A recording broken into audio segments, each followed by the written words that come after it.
Stole our hearts. Chicago, we love you. From the iconic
Have a live scoreboard with a live time code. If you're ready to have your next sporting event feel like CBS Sports, then make sure to call Sports Broadcast Solutions today. Our phone number is 330-957-7653, or you can go online to sportsbroadcastsolutions.com. SBS, a broadcasting network for everyone. Missing your child's sporting event just plain stinks. But you don't have to worry about that anymore, thanks to Sports Broadcast Solutions. SBS is a live broadcasting network, as well as covering your on-demand needs, recruiting videos, highlight reels, and much, much more. We can broadcast live to any website, and we also post as much on-demand content as you need. For more information about SBS, check out our website at sportsbroadcastsolutions.com. Sports Broadcast Solutions, a broadcasting network for everyone. Sports Broadcast Solutions is a broadcasting network for everyone. Let SBS broadcast your sporting event. We have experience and can generate excitement and permanent digital memories for your team. Tonight. That time, finally a goal for the Stampede! We have professional videographers using high-definition modern-day cameras, color analysts, and play-by-play announcers with state-of-the-art, classy graphical scoreboards to keep you updated. Plus, we have commercials to advertise your team, club, or sponsor, and us. Plus, we do pregame and postgame interviews. Hi, everybody, and welcome to the postgame show brought to you by Marion Central Catholic. My name's Kyle Smith, but my name doesn't matter. These young ladies matter. It's senior night as the Hurricanes win a battle down the stretch, 48-46. Hi, I'm Carrie Kramer.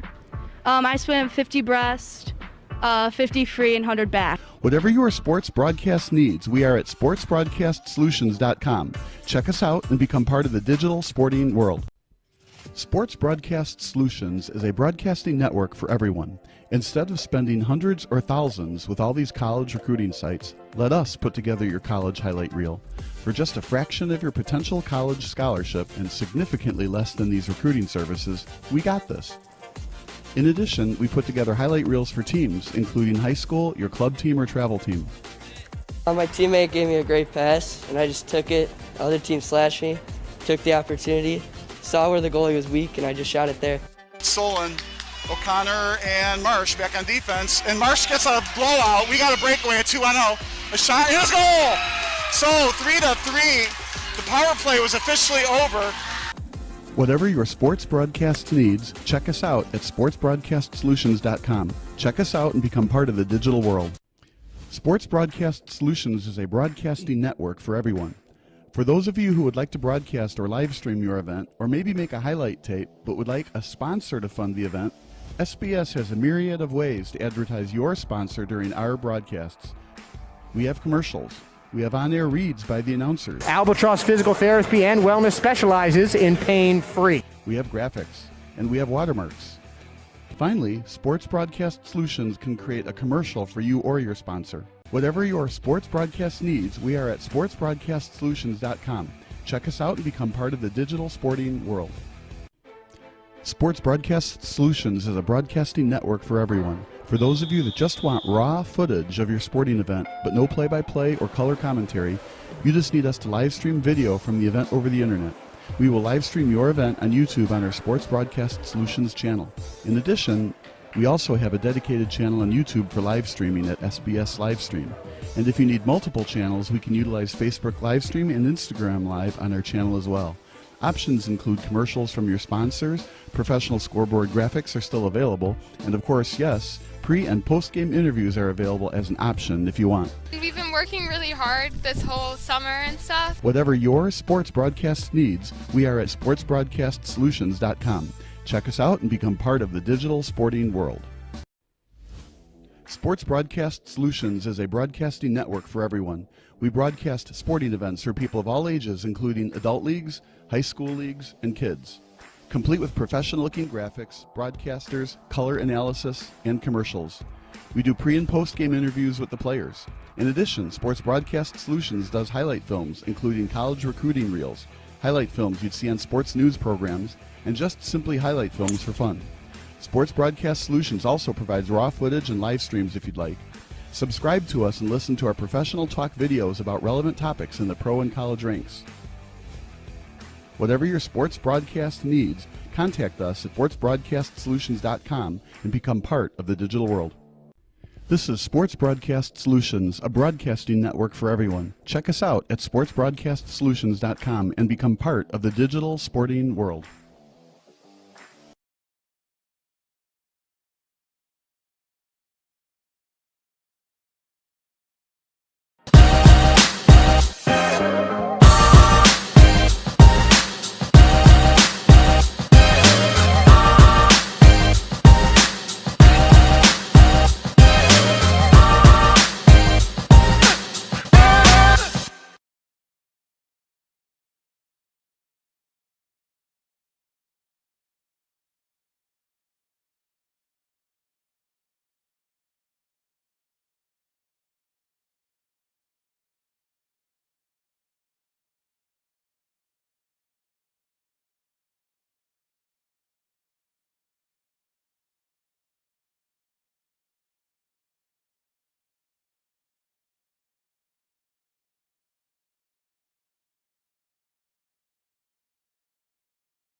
Sports Broadcast Solutions is a broadcasting network for everyone. SBS offers live telecasts on Channel 59.3, YouTube, or Twitch. We include pre- and post-game interviews with the players. You know, I started in the locker room. All the boys were getting going before the game and stuff, and we kind of found a little click at the beginning of the game, so I think that's what got us going. We also include digital live statistics, play-by-play commentary, team highlight reels, and even more than that. Go online to sportsbroadcastsolutions.com or search Sports Broadcast Solutions on YouTube. SBS, a broadcasting network for everyone. Sports Broadcast Solutions is a broadcasting network for everyone. At SBS, we offer a professional broadcasting experience for the non-professional athlete. Just like the pros, we offer everything for you. Play-by-play commentary. A no-hitter at Kane County Stadium. 15 strikeouts, 1 walk, 1 error, and that's it. Color commentary. highlight reels, recruiting videos, and much, much more. Unlike our competitors, we zoom in on the action and always have a live scoreboard with a live time code. If you're ready to have your next sporting event feel like CBS Sports, then make sure to call Sports Broadcast Solutions today. Our phone number is 330-957-7653, or you can go online to sportsbroadcastsolutions.com. SBS, a broadcasting network for everyone. Missing your child's sporting event just plain stinks. But you don't have to worry about that anymore, thanks to Sports Broadcast Solutions. SBS is a live broadcasting network, as well as covering your on-demand needs, recruiting videos, highlight reels, and much, much more. We can broadcast live to any website, and we also post as much on-demand content as you need. For more information about SBS, check out our website at sportsbroadcastsolutions.com. Sports Broadcast Solutions, a broadcasting network for everyone. Sports Broadcast Solutions is a broadcasting network for everyone. Let SBS broadcast your sporting event. We have experience and can generate excitement and permanent digital memories for your team. Tonight. That time, finally a goal for the Stampede! We have professional videographers using high-definition modern-day cameras, color analysts, and play-by-play announcers with state-of-the-art, classy graphical scoreboards to keep you updated. Plus, we have commercials to advertise your team, club, or sponsor, and us. Plus, we do pregame and postgame interviews. Hi, everybody, and welcome to the postgame show brought to you by Marion Central Catholic. My name's Kyle Smith, but my name doesn't matter. These young ladies matter. It's senior night as the Hurricanes win a battle down the stretch, 48-46. Hi, I'm Carrie Kramer.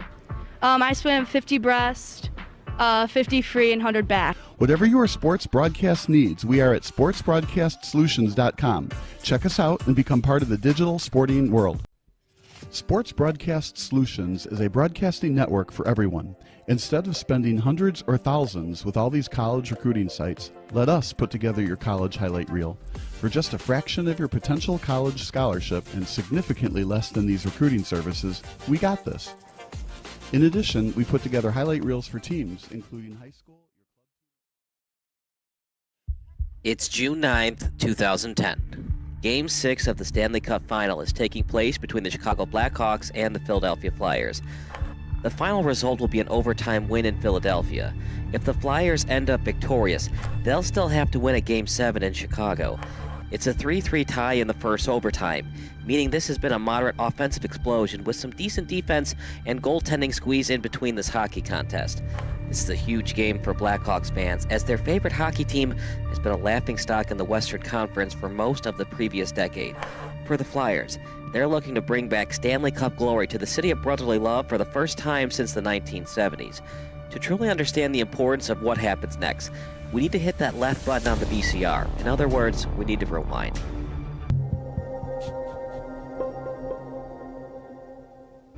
The Blackhawks are an overtime goal away from cementing their legacy in NHL history. But for a franchise who used to not even televise its home games, this seemed like a pipe dream even 5 years ago. Known for his severe cheapness, Blackhawks former owner Bill Wirtz decided to cancel all home broadcast agreements with network and cable television outlets in 1992. According to Wirtz and the Wirtz Corporation as a whole, home broadcasts were, quote, unfair to the team's season ticket holders, unquote. And as crazy as this decision was by Wirtz, fan attendance increased during the mid-1990s. Incredibly, without normal home broadcasts and overall television brand awareness about the team, the Hawks averaged over 19,300 fans during the mid-1990s at the United Center. This is how it worked. WGN and other media outlets couldn't broadcast the Blackhawks games at the United Center. But if a national broadcasting network such as ESPN decided to telecast the game, a Blackhawk fan could purchase Hawkvision, a subscription network worth $29.99 per month. Then you could watch the ESPN broadcast of Blackhawks vs. Red Wings at the United Center on normal cable television. It was pretty confusing, to be sure, and as you know, the internet wasn't big back then. If you were a big hockey fan and wanted to know about the Blackhawks, you either had to go to the game or wait for the hockey highlight on SportsCenter. Even then, hockey coverage wasn't big on ESPN, so it was in your best interest to purchase a ticket at the UC. So the fans kept supporting the Blackhawks even though they couldn't watch their favorite team on TV. However, the product on the ice wasn't so great. As if it were a curse from the hockey gods, the Hawks kept finding different ways to choke in the playoffs. An original six team, the Hawks were at one time the second most cursed original six franchise. The New York Rangers went titleless from 1940 until 1994, and the Hawks now find themselves in the same place as the Toronto Maple Leafs. The Maple Leafs and the Hawks have not hoisted Lord Stanley's Cup since the 1960s decade. For the Hawks, it's been even worse. They haven't won it all since 1961, and before that, Chicago went 23 years without hoisting the Cup. The Maple Leafs have been a borderline disaster since 1967, but at least the Leafs were a dynasty in the 60s. The Hawks were lucky to even win the 1961 Stanley Cup. So yeah, the Hawks have pretty much been mediocre or worse since 1961. However, there were moments when the franchise seemed destined for championship glory. The worst moment for Chicago hockey fans was the 1971 Stanley Cup Final against the hated Montreal Canadiens. Without air conditioning at Old Chicago Stadium, the Hawks were the home team during Game 7 of the Finals against the Canadiens. Jumping out to an early 2-0 lead, legendary netminder Tony Esposito couldn't stop Jacques Lamar's 60-foot-away snapshot, giving the Canadiens their first goal of the contest. Chicago Tribune writer Bob Verdi said there was a humid haze hung over the ice, but Esposito refused to blame the rink's lack of air conditioning on the soft goal he gave up. He had a point, since Lamar's shot was nearly from the center line. The Canadiens never looked back and scored twice more to upset the Hawks and win 3-2 on Chicago's home ice. Since then, the Hawks have never been closer to winning the Cup as they were that day in 1971. That is, until tonight anyway. As painful as it was in 1971, Hawks fans who were still alive in 1992 had to be devastated at what happened next to Ed Belfour and Dominik Hasek. Incredibly, Eddie the Eagle Belfour and Dominik the Dominator Hasek were both on the Blackhawks at the same time. Two future Hall of Fame goalies were both on the Hawks, and yet the franchise still couldn't win a Stanley Cup with either netminder. Belfour was the starter during the brief Belfour-Hasek years. The Hawks made the 1992 Stanley Cup championship round with Belfour and Hasek both on the roster. It was also a Chicago team with Chris Chelios leading the defensemen, and forward Jeremy Roenick was on this Hawks team as well. Led by captain Dirk Graham, the Hawks went on a very impressive winning streak in the playoffs. After falling to a 2-1 series deficit to the St. Louis Blues, the Hawks won their next 3 games against the Blues, as well as back-to-back series sweeps against the Detroit Red Wings and the Edmonton Oilers. Just like that, 11 consecutive victories saw the Blackhawks 4 wins away from ending up as the last team standing. The only team in their proverbial way, the NHL's version of the Super Mario Brothers, otherwise known as Mario Lemieux and Jaromir Jagr. The Pittsburgh Penguins were the defending Cup champions, and after narrowly beating the Washington Capitals in Game 7 during Round 1, the Pens found their way in the finals thanks to winning 8 of their last 10 games. Hasek was probably Chicago's better goalie entering the playoffs, as the Dominator earned all rookie honors and went 10-4-1 during his 15 starts between the pipes. Between a contract holdout from Belfour and Crazy Eddie missing games this season due to personal reasons, Hasek was turning into a fan favorite, while Belfour was the more controversial choice at net. However, head coach and general manager Mike Keenan stuck with Belfour throughout the playoffs. He turned out to be the best goaltender in the postseason, not named Tom Barrasso. The problem is Barrasso plays for Pittsburgh, so it was up to Roenick and company to find consistent offense against the Eastern Conference's best goalie. It looked like the Hawks had the Pens right where they wanted them when they took a 4-1 lead during Game 1. But the hockey gods haven't liked Chicago since 1961. Whenever the Hawks can blow a postseason lead during crunch time, they like to do it. The Pens scored 4 unanswered goals on their home ice, including the game winner with just 13 seconds left in OT. A crushing 5-4 loss for the Hawks, and they never rebounded from it. It was a sweep for the Pens as the Penguins celebrated their championship victory at Chicago Stadium. Hasek even showed during the series that he still had some raw rookie moments, but Belfour clearly wasn't himself. Hasek subbed in for Belfour in Game 4 after Eddie the Eagle gave up 2 goals on just 4 shots on goal. Keenan had a tough decision to make between keeping Hasek and Belfour, but with Belfour 1 year removed from winning the Vezina and Williams M. Jennings trophies for best goalie, Keenan had no choice but to allow Hasek to become expendable.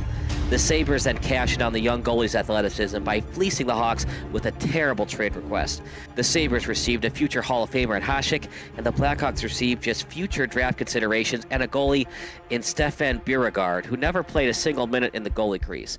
The future draft considerations eventually led to the Hawks drafting Eric Daze in the 4th round. Daze became an all-star left winger, but serious back and herniated disc issues saw the team's promising winger limited to just 74 games in 3 seasons after his all-star game appearance in 2002. He retired after playing just 1 game in 2005. That being said, Keenan didn't want there to be a locker room controversy between Hasek and Belfour, and it's easy to say in hindsight when no one knew how great Hasek would become. Unfortunately, Belfour wouldn't even finish his career in Chicago. The Hawks were worried that he would re-sign with the team, so they shipped him off to San Jose for 3 players I personally never heard of until I Googled them. Ulf Dahlin, Michael Sikora, and Chris Terreri. Terreri was put in the very tough position of trying to fill Belfour's shoes in net, and he never got close to reaching Belfour's milestone achievements. Blackhawk fans kept asking themselves, is this team cursed? The 1999 Stanley Cup Final pitted Belfour against Hasek as the Dallas Stars took on the Buffalo Sabres. Belfour eventually won the cup over Hasek in the series, although Hasek won more cups than the Eagle once he began playing for the Red Wings. The Blackhawks managed just 1 more Western Conference Finals appearance with Belfour in net, and they wouldn't get back to the Western Conference Finals until last season. No one ever wishes someone to die, but success seemed to reach the Blackhawks once Bill Wirtz passed away from complications of cancer on September 26, 2007. His son, Rocky Wirtz, took over the team, and during their first season with Rocky as the CEO, the Hawks finished above 500 for the first time in 6 years. With John McDonough as the president and Joel Quenneville as the head coach, the Hawks made it back to the playoffs and finished in the Final Four. The Red Wings once again got in their way and easily took care of the Hawks 4-1 during the 2009 Western Conference Finals. Entering the 2009-10 season, the Hawks decided they need a veteran forward who could score goals and match up against their biggest rival, the Detroit Red Wings. Marian Hossa signed with the Blackhawks, giving the Hawks a formidable 1-2-3 punch on line 1 on Patrick Kane, Jonathan Taves, Marian Hossa. That is, if they ever needed to use all 3 guys on the power play. The Hawks were a tough team to beat in 2010, and they finished just 1 point shy of the Western Conference leading Sharks, but the Hawks were the better team in the Western Conference Finals and swept the Sharks to make it to the Stanley Cup Final. Their opponent was an unlikely one, the Philadelphia Flyers. Entering the playoffs as a 7th seed, the Flyers had little title aspirations, but after the top-seeded Capitals were stunned in round 1 to the 8th-seeded Canadiens, there was new hope in Philly. The Flyers looked dead in the water when they trailed 3-0 in the Eastern Conference semifinals, but Simon Gagne returned for Game 4, and they definitely needed him as Gagne scored in overtime to force a Game 5. Brian Boucher was excellent as the Flyers starting goalie during Game 5, but he had to leave the game early due to knee injuries. As such, Michael Layton finished off Game 5 as the Flyers' new goalie and preserved the 4-0 shutout. Layton then got the start in Game 6 as expected, and he made the most of his opportunity by being perfect through 59 minutes until the Boston Bruins scored late. It was still a 2-1 win for the Flyers, and wouldn't you know it, the Flyers had a chance to win Game 7 and come back from an insurmountable 3-0 deficit. The Bruins actually led 3-0 in Game 7 at the TD Garden in Boston, but they simply couldn't avoid a significantly embarrassing collapse. James Van Riemsdyk, who didn't score a single goal in the playoffs prior to tonight, netted a very important goal late in the first period to give his teammates new life and ending the shutout attempt. The Flyers then scored 3 more unanswered goals to win a surprising 4-3 Game 7 over the Bruins, becoming just the 3rd team in NHL history to come back from a 3-0 series deficit. In fact, this had only been done once in any other American professional sport besides hockey. The Boston Red Sox defeated the New York Yankees 4-3 during the 2004 American League Championship Series. And now the Flyers are back in the Stanley Cup Final for the first time since 1997, looking for their first championship since 1975. The 1997 Stanley Cup Final was very interesting since it pitted the Flyers against the Red Wings, with both teams being in the Eastern Time Zone. The Flyers got swept in that series, with fans questioning if the franchise made the right decision all those years ago when they traded for former #1 overall draft pick Eric Lindros. Lindros scored just once in that series against the Red Wings, and it cost the Flyers a lot just to acquire him. They sent the Quebec Nordiques 6 players, 2 first-round picks, and $15 million in cash for only Lindros. The Nordiques eventually moved to Colorado, with the future Hall of Famer in Forsberg helping the Colorado Avalanche win 2 Stanley Cup titles. What did Lindros contribute? Just 1 goal in his lone Stanley Cup final, and his constant bad luck of suffering concussions, he suffered 4 during his career in Philly, inevitably led to him being traded to the New York Rangers. In a weird twist of fate, the Rangers tried to trade for Lindros, which would have included goalie Mike Richter. Richter was huge down the stretch for the Rangers during the 1994 Stanley Cup Final, which they won, so Rangers fans are probably very happy with the trade with Philly that was finalized prior to the Rangers calling up the Nordiques. But the Flyers are finally back in the Stanley Cup final, in large part due to the Flyers getting defenseman Chris Pronger in another blockbuster deal with Anaheim. It cost Philly 2 players and 2 first-round picks. History tells us that the Flyers love sacrificing the future for winning now, but this time around, it has paid its dividends in a big way. Pronger's 14 playoffs assists have allowed the Flyers to be 1 goal away from forcing a Game 7 in Chicago, their closest to a title in 35 years. The trade for Pronger was definitely an immediate success. Layton's 3 shutouts in the Eastern Conference Finals prove that he deserves to be in the league, but is he a franchise goalie? Not so much. One of the reasons that the Blackhawks are a goal away from the title is Layton can't recreate his magic from the previous round. In fact, Boucher relieved him in Game 2 and Game 5 due to erratic play, but head coach Peter Laviolette decided to stick with Layton in this pivotal Game 6. And to be honest, the Flyers felt comfortable about tonight. Both of their wins in the series were at home, and with the Hawks being led by 2 players under the age of 25 in Kane and Taves, they don't have a lot of experience in this pressure situation. It's up to former #1 overall draft pick Patrick Kane and Captain Taves to finish off the Flyers. Otherwise, it's back to Chicago for a winner-go-home Game 7, and Blackhawk fans know all too well how that panned out back in '71. All the pressure is really on the Hawks to close out Philly. They brought in Host to be that veteran leader when crap starts to hit the fan come playoff time, and he's been very meh in the playoffs. The star of the series has arguably been the former Flyer in Patrick Sharp, who entered tonight's overtime session.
2010. Game 6 of the Stanley Cup Final is taking place between the Chicago Blackhawks and the Philadelphia Flyers. The final result will be an overtime win in Philadelphia. If the Flyers end up victorious, they'll still have to win at Game 7 in Chicago. It's a 3-3 tie in the first overtime, meaning this has been a moderate offensive explosion with some decent defense and goaltending squeeze in between this hockey contest. This is a huge game for Blackhawks fans, as their favorite hockey team has been a laughingstock in the Western Conference for most of the previous decade. For the Flyers, they're looking to bring back Stanley Cup glory to the city of brotherly love for the first time since the 1970s. To truly understand the importance of what happens next, we need to hit that left button on the VCR. In other words, we need to rewind.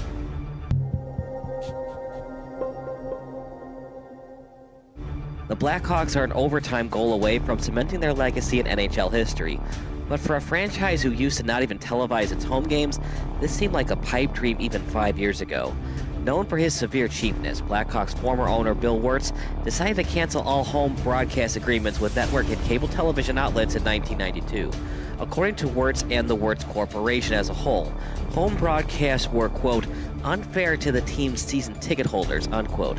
And as crazy as this decision was by Wirtz, fan attendance increased during the mid-1990s. Incredibly, without normal home broadcasts and overall television brand awareness about the team, the Hawks averaged over 19,300 fans during the mid-1990s at the United Center. This is how it worked. WGN and other media outlets couldn't broadcast the Blackhawks games at the United Center. But if a national broadcasting network such as ESPN decided to telecast the game, a Blackhawk fan could purchase HawkVision, a subscription network worth $29.99 per month. Then you could watch the ESPN broadcast of Blackhawks vs. Red Wings at the United Center on normal cable television. It was pretty confusing, to be sure, and as you know, the internet wasn't big back then. If you were a big hockey fan and wanted to know about the Blackhawks, you either had to go to the game or wait for the hockey highlight on SportsCenter.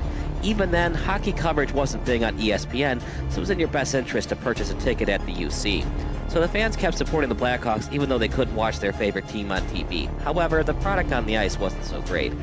As if it were a curse from the hockey gods, the Hawks kept finding different ways to choke in the playoffs.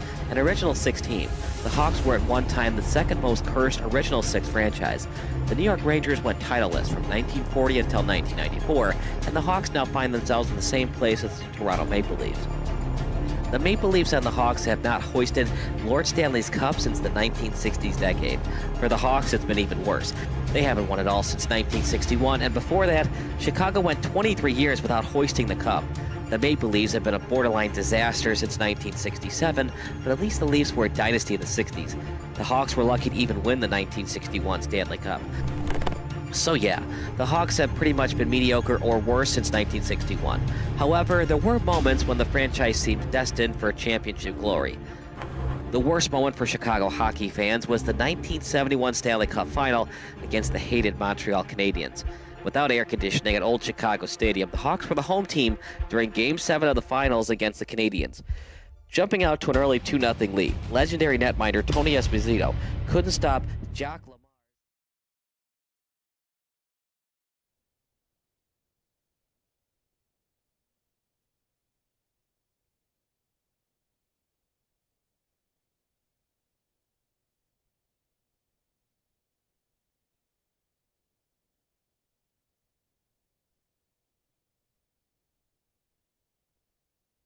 Your headphones on, make sure the audio's not too.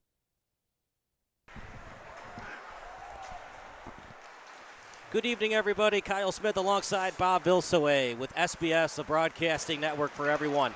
It's the 14U CSDHL All-Star Game. In the blue against the red, and partner, we had a lot of good All-Star games last year. We did two last year. The 16U and 18U, both were one-goal affairs. One of them went to overtime. That was the 16U game. We'll see if we get those hockey games today. I loved the pregame predictions by the three people that we interviewed. So the two players on the red team, of course, they predicted a 5-3 win, of course, red, and then a 4-2 win, of course, red. But they went through the thought process. It's an all-star game, but it's not going to be like the NHL all-star games where the score is like 13-10 and there's no defense and the goalie bails out on shots. And then the other prediction on the other side, a high-scoring affair, was going to be, I think it was 6-5. And then the blue coach said he took the over on number of goals over 10, so he wouldn't predict which team or by how much, but he said there'd be 12 total goals. So there's a lot of predictions. We got to see which one's going to happen. It's hard to figure out which all-star team is going to win because both teams have really good players. It's not like they've played before or even together with each other. It's hard to say if one conference, if you will, is better than another, right? So it's just going to be a very, very good U14 all-star game to watch. It sure will be, partner. So you talked to Gavin Ostendorf and as well as Jack Malone. Yeah, Jack Malone, and then Dominic Pasoli for the blue team. What were some of the differences between interviewing the red team and the blue team? What are the confidence levels between Pasoli and Matone and Ostendorf? You know, I feel like they're U14, right? But these guys are like professional in their approach. They're very analytical. They're very smart. They think about what they're going to say. They're not disparaging anybody. They're both quietly confident, but they also know that there's good players on the other team, so they are also quite respectful. These are really good young men, young hockey players. This is all good. So we will get a Zamboni at the 8:30 mark. It's 17-minute periods, and they'll do every 25:30 we have a Zamboni. So it's not after every period or after the second period. It's every 25 minutes and 30 seconds of action. Right. It's kind of funny in the middle of the period like that, in the second period at 8 minutes and 30 seconds, there's like a buzzer, and the puck needs to be in the net before that buzzer goes off. It's not like, a basketball game or something like that and play till the end of the quarter, and buzzer goes off and you can still make the layup. Yeah, so it'll be a hard stop at 8:30, so the players need to know when it gets to 8:35 to go in the second period, get that shot on net. Otherwise, we're going to the Zamboni. Right. So the other thing I think is very interesting is 17-minute periods. The pros play 20-minute periods. It's only 3 minutes under what the pros play. So there's a part of me that says, play the extra 3 minutes. Why not, right? But then you look at like Little League Baseball, it's 6 innings instead of the pros. They play 9. High school basketball, they play 8-minute quarters instead of the pros. They play 12. So that's 32 minutes instead of 48. So this is almost, just 3 minutes short per period of what a pro game is. There's 4 lines that they have to roll through, just like the pros. So this is a really good opportunity for these players.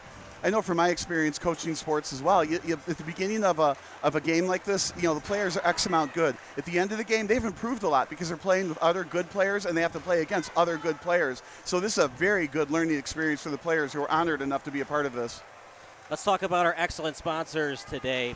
Brought to you by Beef Shack, Plato's Closet, Chicago United Hockey League, the Chicago Hawks, Christie's International Real Estate, the Glenview Stars, and the accounting firm as well.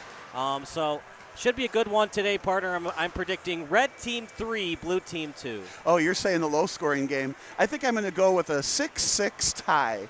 I guess there's probably overtime and a shootout. We have the 5-minute overtime, 3-on-3, and then we go to the shootout. We will have a winner today. Yeah, so I'm still going to say, all right, we have to make it to somebody wins. So we'll say 6-5 in favor of blue. That's a lot of goals. We're going to take a break. More All-Star Game action coming up next here on SBS. Oh, mute.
To the city that invented the skyscraper, reversed the flow of a river, created its own style of pizza, gave a home to legends, and stole our hearts. Chicago, we love you. From the iconic attractions to the majestic lakefront, the distinctive neighborhoods and thriving culture, the second city is second to none, but that's not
should have waited. Oh, okay.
Live stats.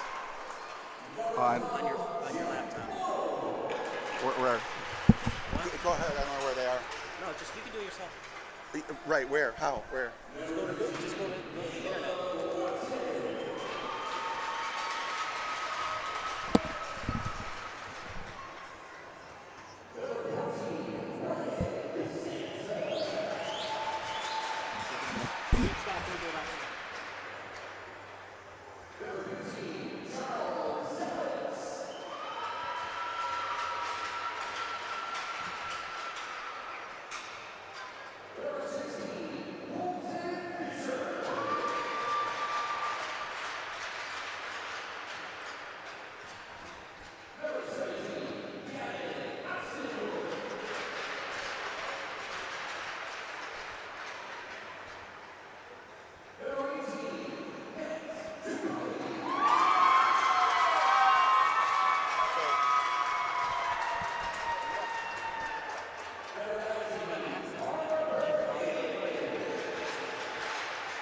Like I said, I don't know where they are. Yeah, well, I shared them with you.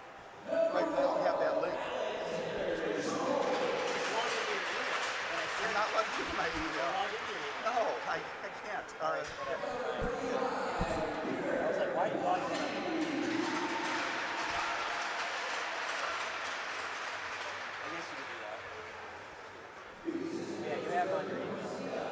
I don't. Not on this computer. Yeah. Well, if you want to use your phone, you can do that. But then that won't bring it up here. Yeah, that's fine. So again, where are they? Sheets not Google up.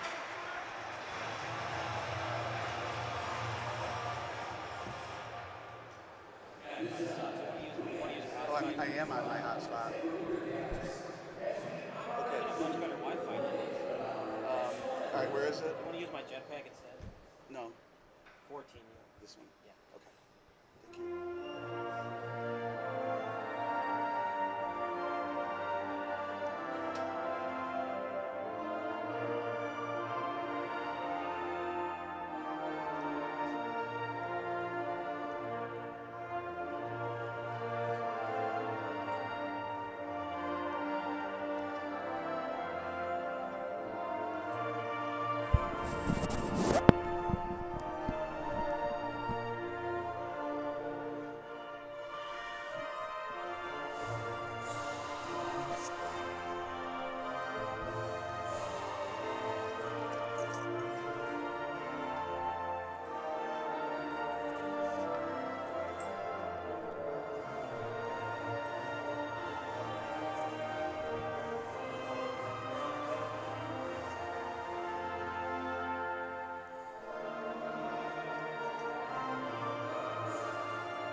Well, partner, if that won't get you pumped up for an all-star game, nothing will. The red team on the left, blue team on the right. Blue team is technically the home team today, so they're situated in the Steel's bench. So maybe that angers red team a little bit. They'd like to be in the home team and the Steel side of things, but they have to be the visiting team today. Well, I'm just going to say this. It's beautiful. The blue uniforms are pretty. The red uniforms are pretty, right? Red, white, and blue is the order of the day. We just got done listening to the national anthem. Like you said, if that doesn't get you pumped up, what will? And the flag is red, white, and blue. I mean, this is a wonderful facility. Here we are up top in the boxes looking down right at center ice. Couldn't be a more perfect setup here. So let's give you the lineups. We already talked about them in the public address announcements, but real quickly, number 1, Thomas Preston. Number 2, Dominic Pasoli. Number 3, Spencer Butts. Number 4, Eric Timko. Number 5, Elan Sun. Number 6, Gavin Seeger. Number 7, Patrick Polina. Number 8, Casey Novak. Number 9, Luke Radel. Number 10, Connor McGauley. Number 11, Gordon Rodriguez. Number 12, Gabe Latowski. Number 13, Owen Kosmetter. Number 14, Patrick Galley. Number 15, Peyton Sobecki. Number 16, Henry Wiseman. Number 17, Kieran Madden. Number 18, Ryan Pape. Number 19, forward Tyler Selwert. And the goalie, number 35, Jacob Borkowski. We're about ready to go. We'll name the red team's all-stars in a bit, but that face-off is indeed won by Kaplan. But here comes blue on the attack, led by Rodriguez. Out at the corner, it was briefly touched by Kaplan. Now back out behind the net as it's played by Huber. Huber trying to send it up, but it's stolen away by blue. At the point, that shot blocked, and it scatters out to the corner. After right now is Huber, then back out to the point. Couldn't get the shot on net by Sun, and then back over to neutral ice as it dribbles off the boards. Picked up at the red line, gathered and falling to the ice that time is Batone, and then back out to neutral ice. Rodriguez had it briefly as blue team back on the forecheck. Past the Blues line, Wiseman had it briefly. Now with it is Latowski, and he'll just dump it in. Picked up at the corner, red team trying to break it out, and blue team instead gets a line change. It's early in the game. It's amazing how the All-Stars, who haven't played together, right, play so well together having not played together. So imagine if they played a few more games together, a couple extra practices, and what this level of play would be at the next juncture.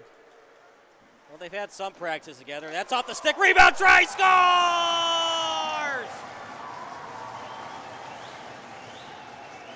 The shot was from the point, and what you try to do is hit it off the far leg. Takes the rebound, you hit it low, and goes off the goalie on the far side, and came in and got the rebound. Well executed play. Again, like I was saying, they're playing together. They're going to credit the goal to Owen Kosmeter, and you could almost see that happening, partner. As red team was having trouble breaking out, the constant forecheck pressure of blue led to that goal for blue. That shot, and actually it was a pass attempt over to Madden. Over to the corner. Yeah, that's where the red team needed a breakout plan to get out of the zone, and they couldn't, obviously, and the blue team capitalized on it. Bouncing off the boards, as was picked up by Lopez. So now we want to see the red team clear the zone, and they didn't again. Well, not cleanly.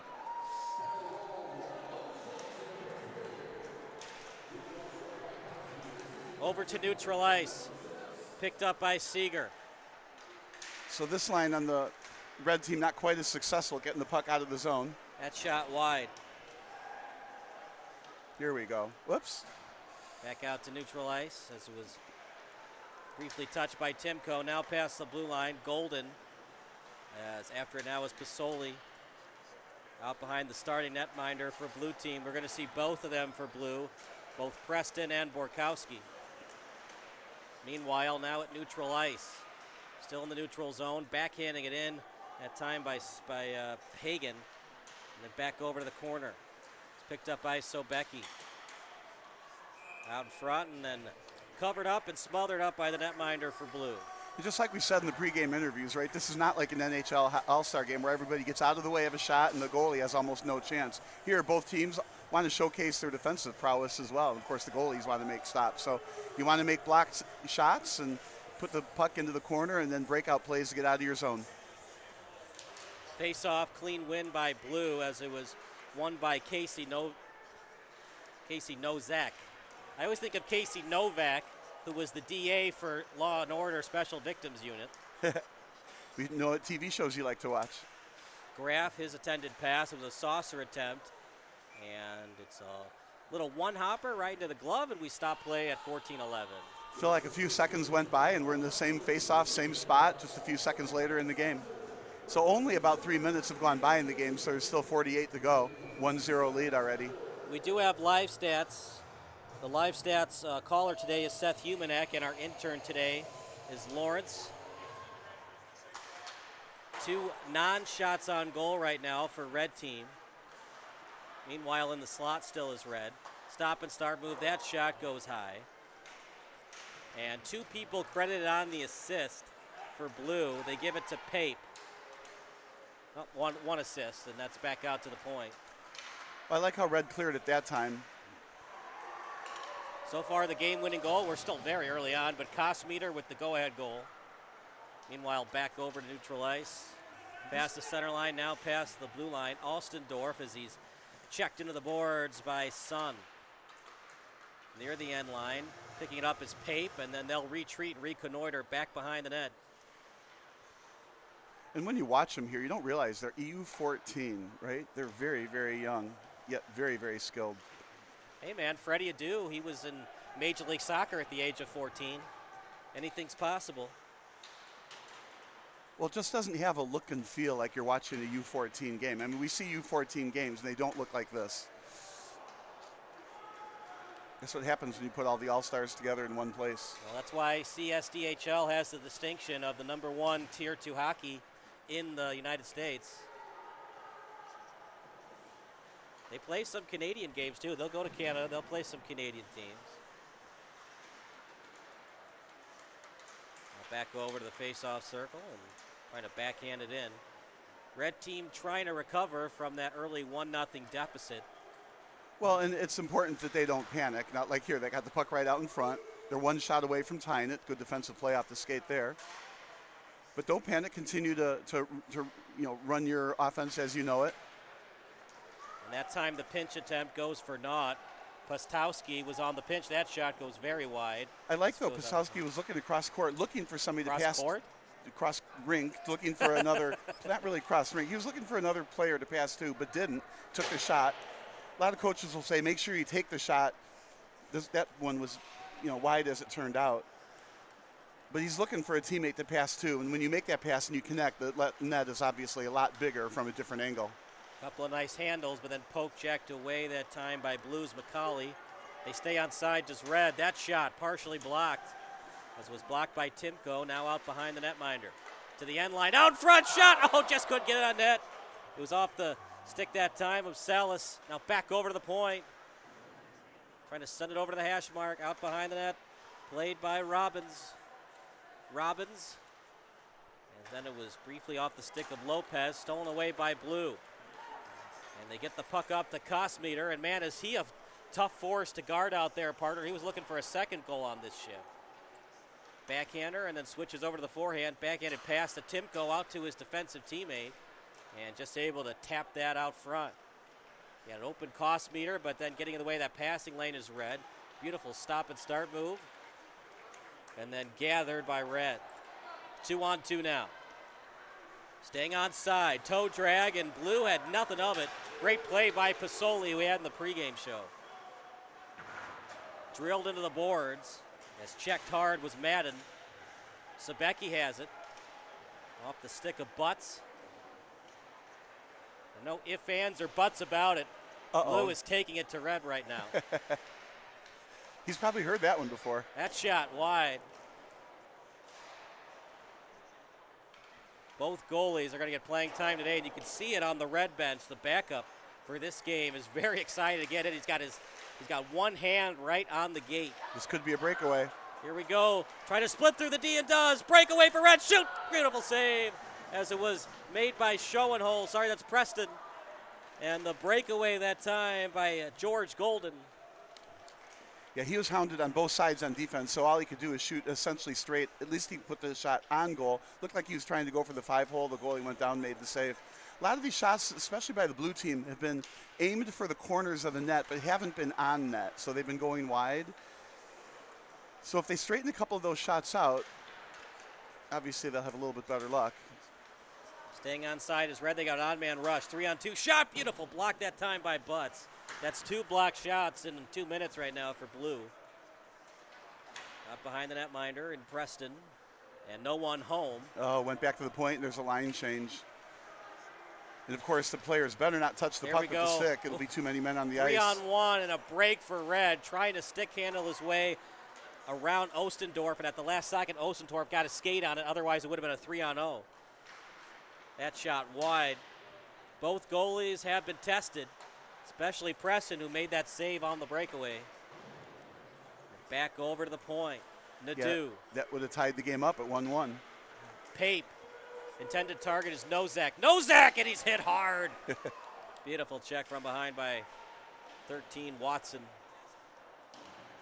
Out at the corner. That shot. Stick save and beauty. Now out behind the net. Can't do the wraparound like he wanted. It was stolen away by Red. And over to the hash mark. And Ostendorf taking his time. Setting it off the boards. Gets it out to Sassone. And now a 1-on-4. Saccone has it. As Saccone back to the point. One-timer chance. And that was actually blocked. No save. And then covered up by Preston. We stop played 8:16. And the face-off in exactly the same circle it's been the last couple of times. On the near side on our right. It's fun to watch the scoreboard in the middle, too. You can see the game while it's happening. Yeah, just 0. Lots of people are here. It's a big arena. Plenty of seating. There's not too many people on the far side.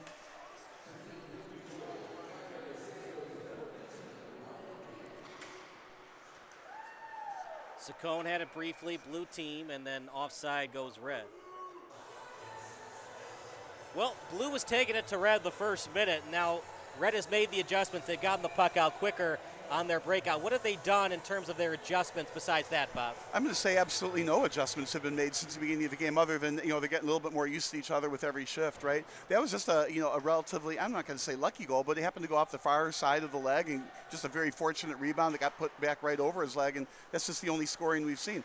Both teams are playing good defense. We have seen a couple of Red odd man breaks materialize against the Blue team that were thwarted, fortunately for Blue. But it's a close game. Both teams are playing well. It's kind of what you'd expect in an all-star game. Shot and grabbed out of midair. So you'd expect a little bit more higher scoring, a little bit more skilled players. On the other hand, the defenses are also good, and they are playing defense here. They're not letting anything get by them. The checking hasn't been exceptionally heavy, but when they've needed to, they've dropped players to the ice to make sure that the puck can't get behind the net. So Sunday, March 24th will be bobblehead night. And that's the Superheads bobblehead night. Then the post-game skate with the steal. Back over the blue line and trying to redirect that in, but it goes very wide out near the Coors Light sign. And sandwiched on the boards. Red trying to pick that one out. And then gathered at the hash mark by Lopez. Out to the corner, backhanded pass, getting away that passing lane. That time was Latowski, and now a 1-on-2 for Blue.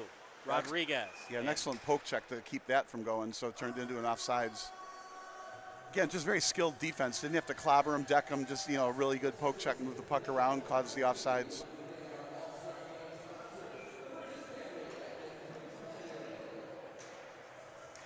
Yes. We're in for a treat today. This is just the U14 game. As the players get older, hockey's going to get better, higher level. So right now for Blue Team, they have 4 shots and 2 on goal. Blue Team, good job staying outside. This was played by Rodriguez. Out front shot, a beautiful save. Yeah, that'll be a 3rd shot on goal. And if you're tracking quality shots, that's right in there. Almost impressive how he almost scored on that. That shot, blocker, good one. Another good save. After it was Wiseman. Out of the corner. There's some good passing behind the net. One of Gretzky's specialty.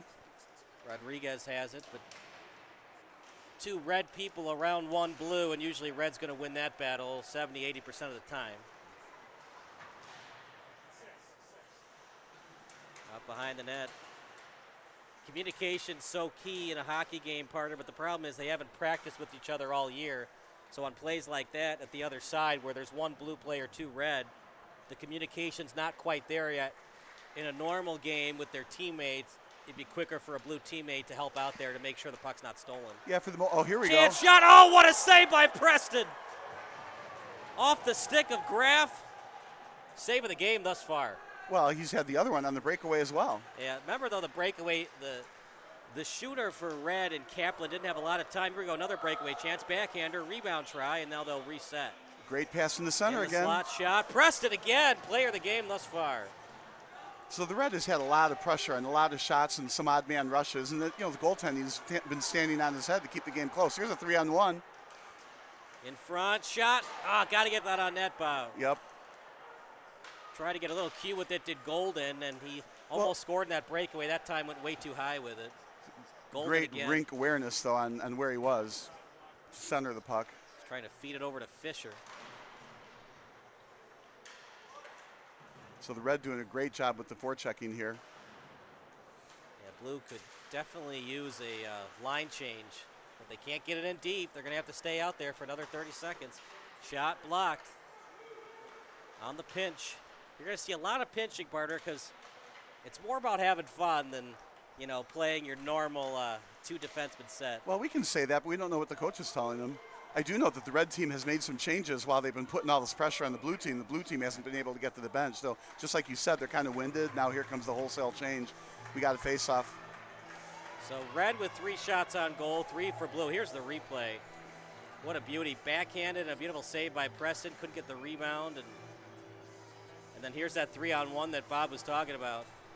Out in front and just couldn't get the shot on net by Golden. I know.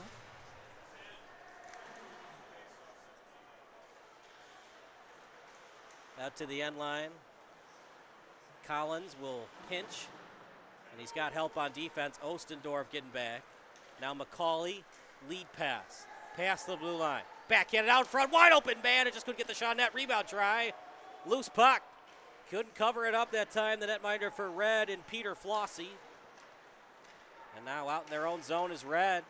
2 blue players around it. 2-line pass. Trying to feed it to Saccone. After right now is Timko had a block shot earlier in the period. 2-line pass. And I don't know about that part. I don't think it went off the skate of Nozak. A break for Blue. Well, I like the no call on the washing out the icing. He certainly had the chance to get it, just didn't. Yeah, but you got to wash it out because it's the right call, not because you don't want icings to be called. Here we go, 3-on-3. Sabecki with a toe drag. Red had nothing of it. Saccone, backhanded pass right on the tape. Now fed over to Costanza. Kaplan, shot. Ooh, that's off the stick handle. Now the question is, was that on net or not? But that hit the back, the up high part of the goal. Went out the stick of the netminder. Right, Yeah, so that's a shot on goal. Anything off the goalie is well, an we don't know if SOG. it was going to be, in real life, never mind whether you call it a shot or not, right? But in real life, would it have been in the net? Shot, one-timer. Oh, his own team. Bob, I was just going to say, his own teammate got in the way of that shot. They're screening the goalie. Then you got to get out of the way so it gets on net. Right now, Marino, shot. Tough angle shot, easy save for Preston. Well, you want to screen the goalie, and then you count on the shooter to hit the part of the net that's not covered by the goalie. So it was well executed, just turned out to his own player. But then the backhand shot, you'd almost say was a wide open corner of the net, but just went a little bit too much wider. Over to neutral ice, Polina. Salas fed over the blue line. Lopez shot off the blocker. Another nice save by Preston. Man, Blue, it just seems like is hanging on for dear life right now. Preston is keeping them in this game. Well, dear life and a lead. Right, but just look at the shot on goal discrepancy. 8 to just 3 for Blue. Right, that's what we've been saying. Red has been pushing. They've been forechecking the shots. Preston's been standing on his head. That's why he's an all-star goalie. Here, if he could have grabbed it. Radel now with a 2-on-2. Radel, and good job taking him off the puck by Postowski. And not just that, Parter, he avoided the check from behind as well. Well, yeah, you'd have to say that was an all-star defensive play. Yeah, the red team fans don't like it, Parter. You could almost agree with them. That looked like a trip. Here we go, 2-on-1. Pape taking his time. Pape out front. Oh, keep your stick on the ice. Oh, boy, that's one that Rado's going to remember for a while. Out in front, off the skate. Yeah, another nice centering pass. When you center the pass and you're in tight to the goal, you got to get this centering pass to where the stick on the ice is, not to where you're kind of hoping where it might be, or certainly not to the feet of the player. So those couple of passes were just wide of the mark. That's why the goals weren't scored. Awesome stick handling that time by Salas, and then they cheated. Yeah, they're going to say it was offside, just in a hair ahead of the puck. I think that's like the epitome of offside. You got the puck that's not even past the blue line yet, and your teammate's halfway between the blue line and the end line. Well, I don't know that it was that far apart, but the point is clearly the player was inside the zone. The referee had no choice but to call offsides. And it will be called straight up, not because it's an all-star game. Will they be like, we're going to give them the break this time? No. Out at the corner. Yeah, time is absolutely flying, though. We're almost at the end of the first period. Just one goal, though I think I expected more scoring. To your point, 8 shots on goal, only 1 in, or none in on that. Tie-up action by Timko. The defense has been excellent today, and Preston stealing the show thus far. Yeah, I don't know if we want to say the defense is excellent. Preston's been excellent. That's a shot. It wasn't much on it, but that's considered It'll a shot. count, so maybe they'll increase that shots on goal from 8 to 9 on that. And here we have a face-off. It looks like they're going to face off on the far side. Sending a shout-out to Braden McQuillan of the Cyclones U15s. Congratulations on a great year. Keep up the hard work. We're so proud of you. Love Mom, Dad, and Brooklyn. Meanwhile, face-off by Red out to the point. And stolen away by Blue. This will be their last rush of the period. Rodriguez trailing, splitting through the D. Breakaway chance. Shot. He scores! Gabe Latowski makes it 2-0. Peter Flossie can't believe it. What an excellent move that time by Latowski. Split the defense. You have to think that the defense needed to push him away from the puck so he couldn't get through there. And then a great deke and then a upper shot into the top of the net over the goalie. The goalie went down. You see the replay here at Sunrise. No chance for Flossie. Goalie thought he was going to go around and shot it up high. That's one of the tough ways you learn the hard way. Play the body, not the stick. When you play the stick and you just poke at it, it allows the opposition, the opposing player, to just stick handle his way through the D. Breakaway chance, and he made the most of it. Well, and that's why players get better during these all-star events, because he finds out, even with 7 seconds to go in the period, you got to knock the player away from the puck, not just poke check at the puck, because that's what allowed him to split the defense. So a 2-0 lead right at the end of the first period. Now, the question is going to be what kind of adjustments are going to need to be made by the red team to catch up in the second period. We're going to take a quick break. You're watching SBS, the broadcasting network for everyone.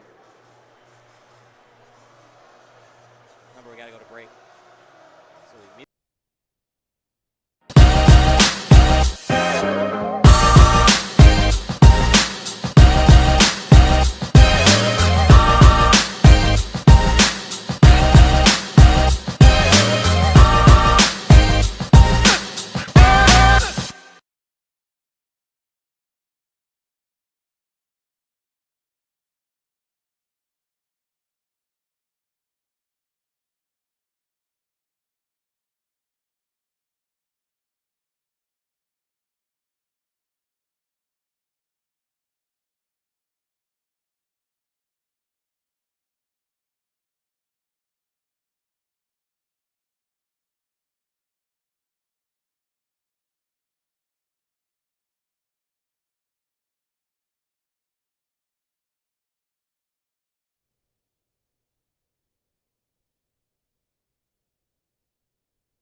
back to the action, Kyle Smith. Back to the action, Kyle Smith alongside Bob Vilsoy. Nick Polos from the Vikings just gave us a thumbs up for the action. Orland Park Vikings would like to send a shout out to all our CSDHL All-Stars, as it's going to be Saccone, and he was posed by McCauley, won by Red. Keep up the hard work, and congratulations on making the All-Star team from the Lopez family. Right on the tape as it's fed over to Madden. Madden, as that shot blocked. Beautiful job blocking it by Huber. It was a very good shot block. Here was a toe drag on the shot, and was able to stay with it and deflect it for him, so the goalie had no danger there. So Preston now is at the other end. We'll see if he stands on his head on this end as well. Yeah, he's just been fabulous. But the two goals, there's nothing that Flossie could do. One was a ricochet rebound try right off the pad. Here we go, a 2-on-1, make it a 2-on-2. Stop and start move out to the trailer. And a stick handling move. Back out behind the net. Off the stick of Cosmeter to the point. Feeding it over to Seeger. His shot.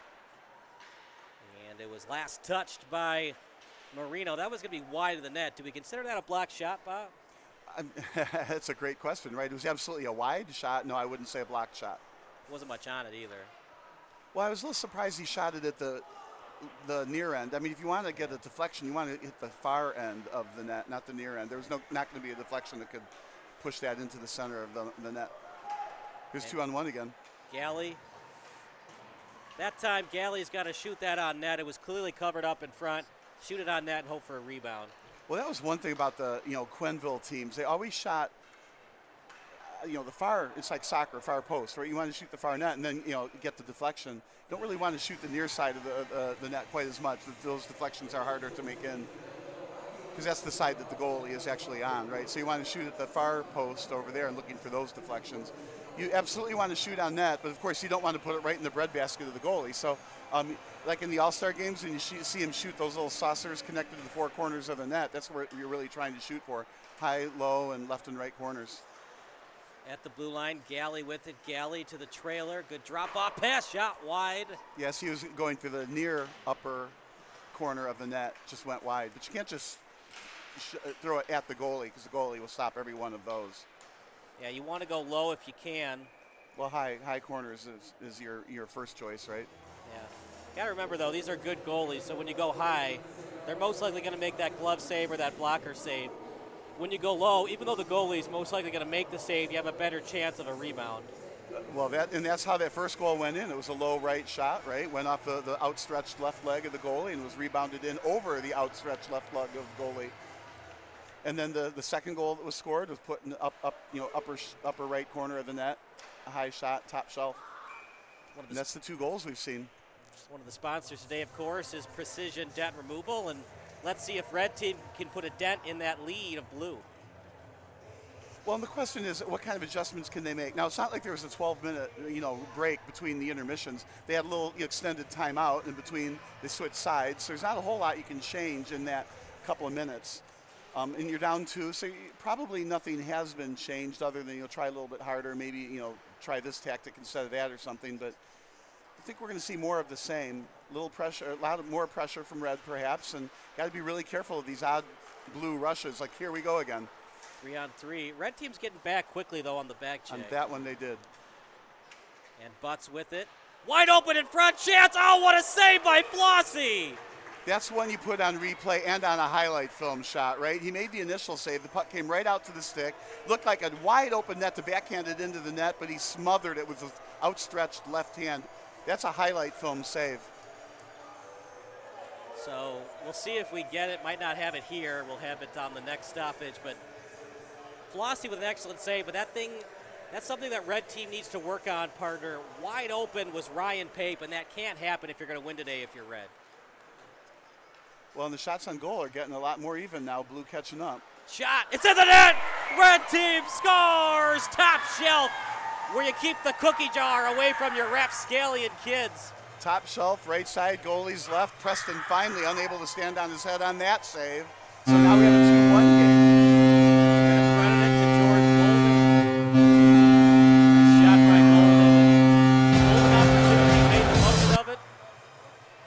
And you got to be happy for him. He's had so many opportunities to score. He had the breakaway, couldn't get it done. He had that shot in the slot, went too high with it. Third time's the charm. Maybe one that Preston should have had because he's been so good otherwise today, but excellent goal nonetheless by Golden. Well, I think that's why you tell your players to pester the net with shots, because the goalies are very good, and they stop most of them, but something is going to get through. Here we go, another breakaway. Chance for Blue, shot, Flossie with a nice save. The chance was for Gordon Rodriguez. Yeah, I was looking for the penalty to raise an arm on the back check on the hook, but I guess no call, and we play on. Gaff, shot, Preston, nice pad save.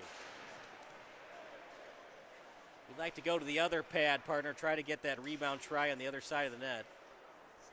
He went left and just no rebound try. Out in the glove, Preston couldn't keep it.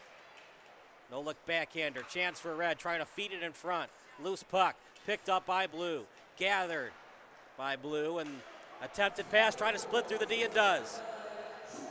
That shot very wide. Flossie couldn't glove it. Now out to the point.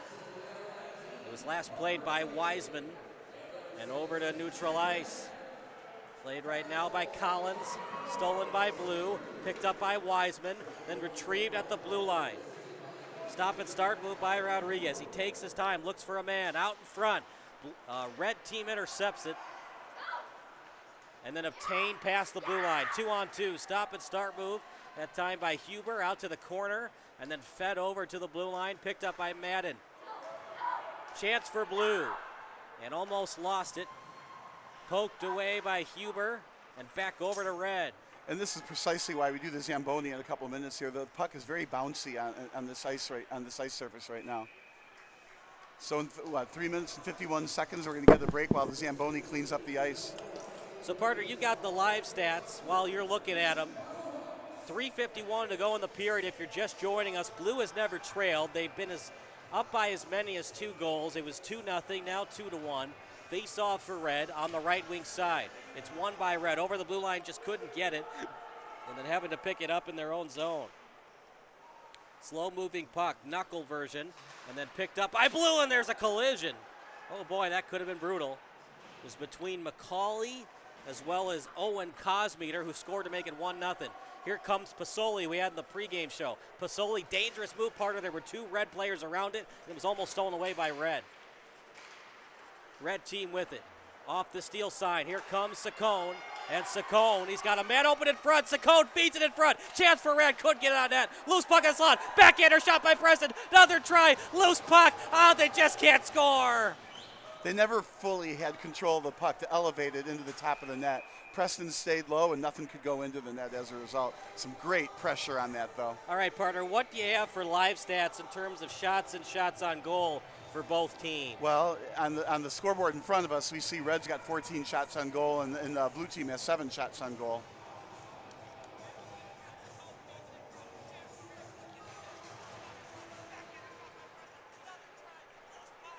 Kaplan, that shot, try to go high with it. I mean, red team is taking it to Blue right now, 14-7 in SOG. Preston is the main reason they have the lead. Well, and it's only a 1-goal lead now. Right? It's a slim margin. Out in the slot and then just poked away by Red, coming Yeah, up by Flossie. I think if you're going to poke it away, I think you have to poke it away all the way into the corner. He poked away into well, in this case, a shot on goal, right? But he could have been centered and made a better play out of that. So when you poke it away further into the corner, get it further away from the goalie. But again, they're 14.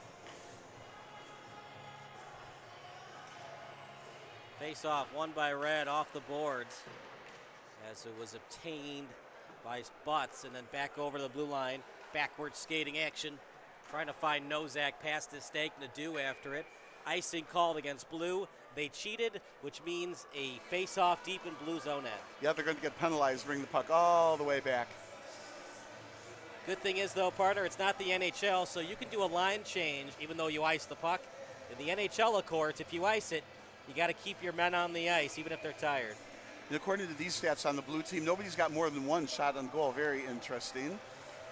On the red team, George Golden has 5 shots on goal, right, to lead that team. And Peter Hagen, according to this, has 2 shots on goal.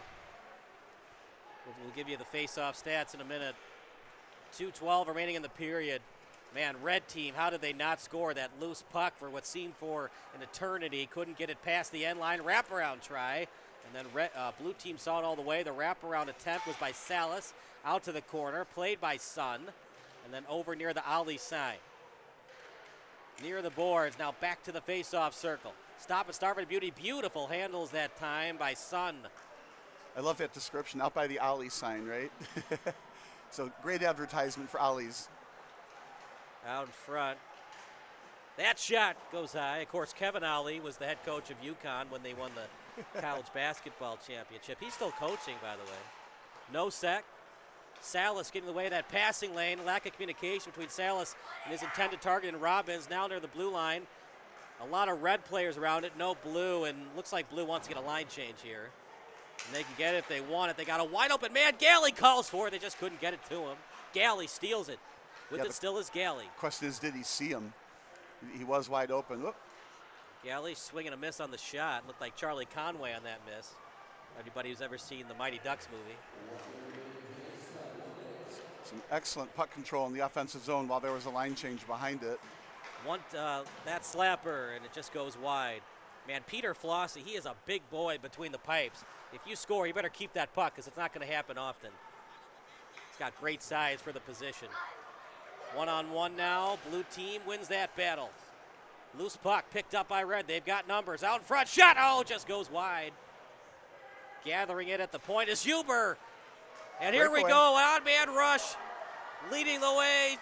Oh, just couldn't get it in front. Leading the way was 18 Ryan Pape. Actually, that's 19 Tyler Selwert. And he got the pass he wanted, partner, but Red team at the last second got a skate of it. An easy job for Flossie to cover it off. Yeah, just broke up the pass cross ice, and that's exactly what he needed to do. Very fortunate. If that pass had gotten through maybe a little bit sooner on the pass, that was going to be a wide open shot. But good defense to break that up after the odd man rush happened. Face off won by Red. Good job by Gaff, but blue team still has it. Blue team with a lot of time. That's a loose puck. Flossie can't cover it up. Chance shot. Flossie again. What is it about end of period stuff that the red team can't stop? They almost scored again like with 5 or 10 seconds left to go in the period. So now we're going to get a face off to the side with 11.8 seconds, but almost a last second goal again for blue.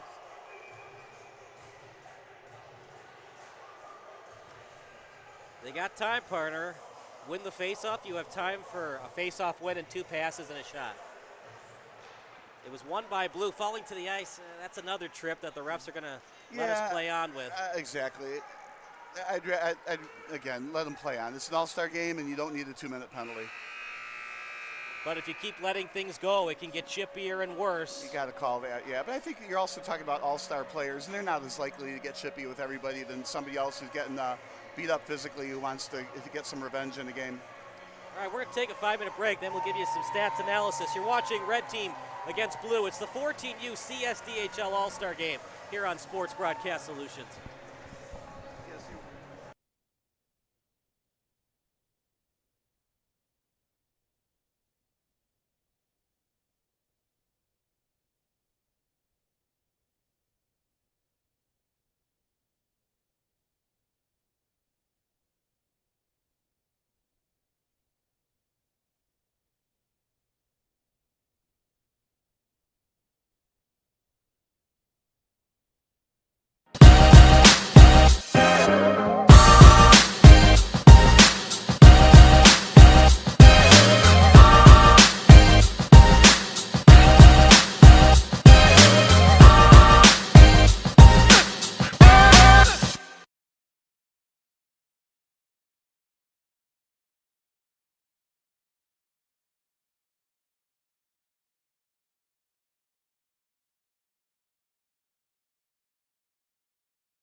All runners are different, and we're here for everyone.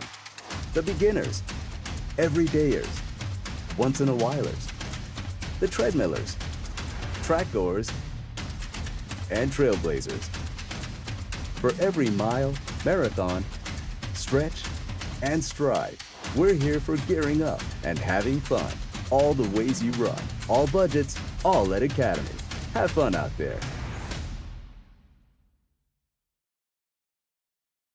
Broadcast Solutions is a broadcasting network for everyone. SBS offers live telecasts on channel 59.3, YouTube, or Twitch. We include pre- and post-game interviews with the players. You know, I started in the locker room. All the boys were getting going before the game and stuff, and we kind of found a little click at the beginning of the game, so I think that's what got us going. We also include digital live statistics, play-by-play commentary, team highlight reels, and even more than that. Go online to sportsbroadcastsolutions.com or search Sports Broadcast Solutions on YouTube. SBS, a broadcasting network for everyone.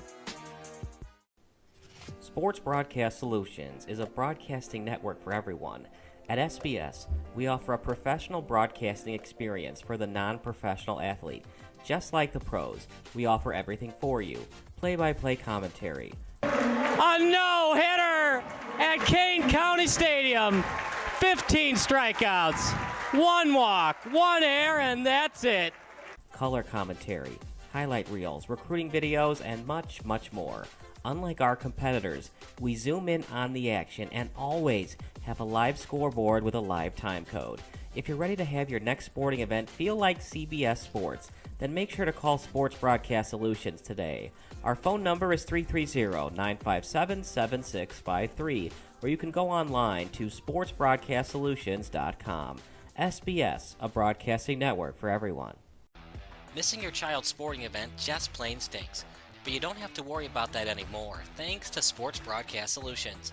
SBS is a live broadcasting network, as well as covering your on-demand needs, recruiting videos, highlight reels, and much, much more.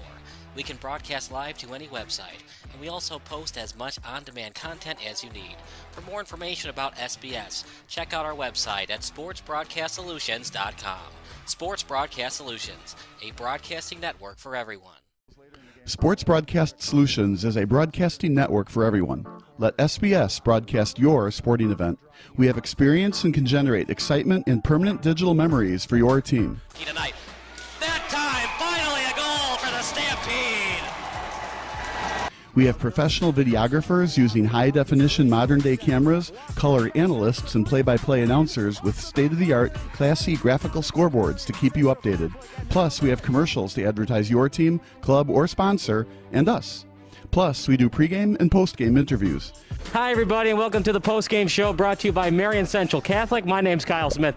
But my name doesn't matter. These young ladies matter. It's senior night as the Hurricanes win a battle down the stretch, 48-46. Hi, I'm Carrie Kramer. I swim 50 breast, 50 free, and 100 back. Whatever your sports broadcast needs, we are at sportsbroadcastsolutions.com. Check us out and become part of the digital sporting world. Sports Broadcast Solutions is a broadcasting network for everyone. Instead of spending hundreds or thousands with all these college recruiting sites, let us put together your college highlight reel. For just a fraction of your potential college scholarship and significantly less than these recruiting services, we got this. In addition, we put together highlight reels for teams, including high school, your club team, or travel team. My teammate gave me a great pass, and I just took it. Other team slashed me, took the opportunity, saw where the goalie was weak, and I just shot it there. Solon, O'Connor, and Marsh back on defense, and Marsh gets a blowout. We got a breakaway, a 2-on-0, a shot, and a goal! So 3-3, the power play was officially over. Whatever your sports broadcast needs, check us out at sportsbroadcastsolutions.com. Check us out and become part of the digital world. Sports Broadcast Solutions is a broadcasting network for everyone. For those of you who would like to broadcast or live stream your event, or maybe make a highlight tape, but would like a sponsor to fund the event, SBS has a myriad of ways to advertise your sponsor during our broadcasts. We have commercials. We have on-air reads by the announcers. Albatross Physical Therapy and Wellness specializes in pain-free. We have graphics, and we have watermarks. Finally, Sports Broadcast Solutions can create a commercial for you or your sponsor. Whatever your sports broadcast needs, we are at sportsbroadcastsolutions.com. Check us out and become part of the digital sporting world. Sports Broadcast Solutions is a broadcasting network for everyone. For those of you that just want raw footage of your sporting event, but no play-by-play or color commentary, you just need us to live stream video from the event over the internet. We will live stream your event on YouTube on our Sports Broadcast Solutions channel. In addition, we also have a dedicated channel on YouTube for live streaming at SBS Livestream. And if you need multiple channels, we can utilize Facebook Livestream and Instagram Live on our channel as well. Options include commercials from your sponsors, professional scoreboard graphics are still available, and of course, yes, pre- and post-game interviews are available as an option if you want. We've been working really hard this whole summer and stuff. Whatever your sports broadcast needs, we are at sportsbroadcastsolutions.com. Check us out and become part of the digital sporting world. Sports Broadcast Solutions is a broadcasting network for everyone. We broadcast sporting events for people of all ages, including adult leagues, high school leagues, and kids. Complete with professional-looking graphics, broadcasters, color analysis, and commercials. We do pre- and post-game interviews with the players.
To the city that invented the skyscraper, reversed the flow of a river, created its own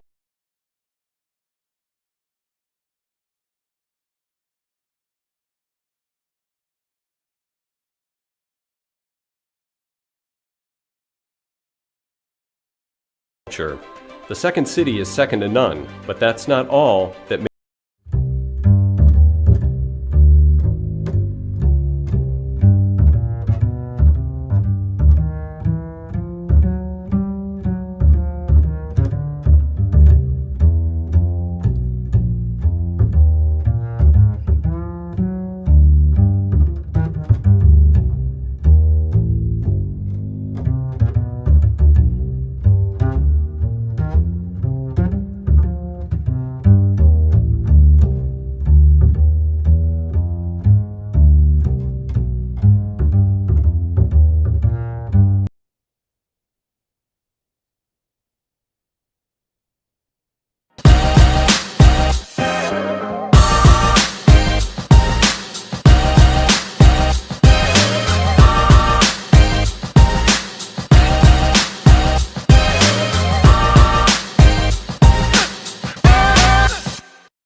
Good afternoon, everybody. Kyle Smith alongside Bob Vilsoe.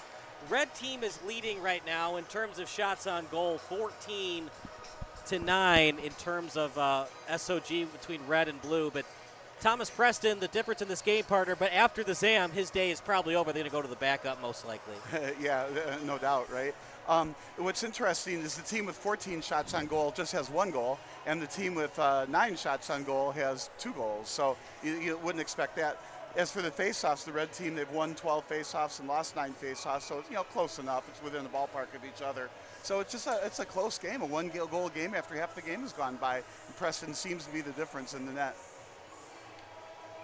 Well, no Preston. It's most likely going to be for blue team. They're going to go with Jacob Borkowski. We saw Peter Flossie the first 25-30 of action, so the last 25-30 is going to be Alex Schoenholz. It could go either way, partner. I said 3-2, and so far my prediction is looking pretty good. It is. Of course, before the game we had a 4-2 prediction in favor of red, a 5-3 prediction in favor of red, and then the blue prediction was a 6-5 prediction in favor of blue, of course. So, we're headed toward the lower end of the scoring here. I think as the ages go up, 15s, 16s, and then the 18s, I think we might see more scoring then during this All-Star event this weekend. But what a lot of fun. Again, they just don't look like 14-year-olds. They're skating well, checking well when they need to, right? I'd say if I had to give some critique, maybe the pucks are flying a little bit wide too often. I think a little bit more care should be put it on net, maybe without quite as much pace, but it's easy for me to say. Ultimately, you have to be able to score goals at a fast pace and on net. So I think that would be the one thing I'd like to see change. Now they had an intermission to talk about it for 12 minutes or so while the Zamboni came around and cleared the ice. So here are the guys that have scored and have played excellent. For the Falcons, Owen Kosmeter, as that face-off is won by blue as restart play here at beautiful Fox Valley Ice Arena. Kosmeter and Gabe Letowski are both from the Falcons. Kosmeter and Preston are both from the Falcons. Gabe Letowski is from the Blues. Meanwhile, George Golden, who made it a 2-1 deficit with his goal. And then the netminder that we saw to start off the game, Peter Flossie, also from the Bulldogs, as that's covered up by the backup netminder in Alexander Schoenholz.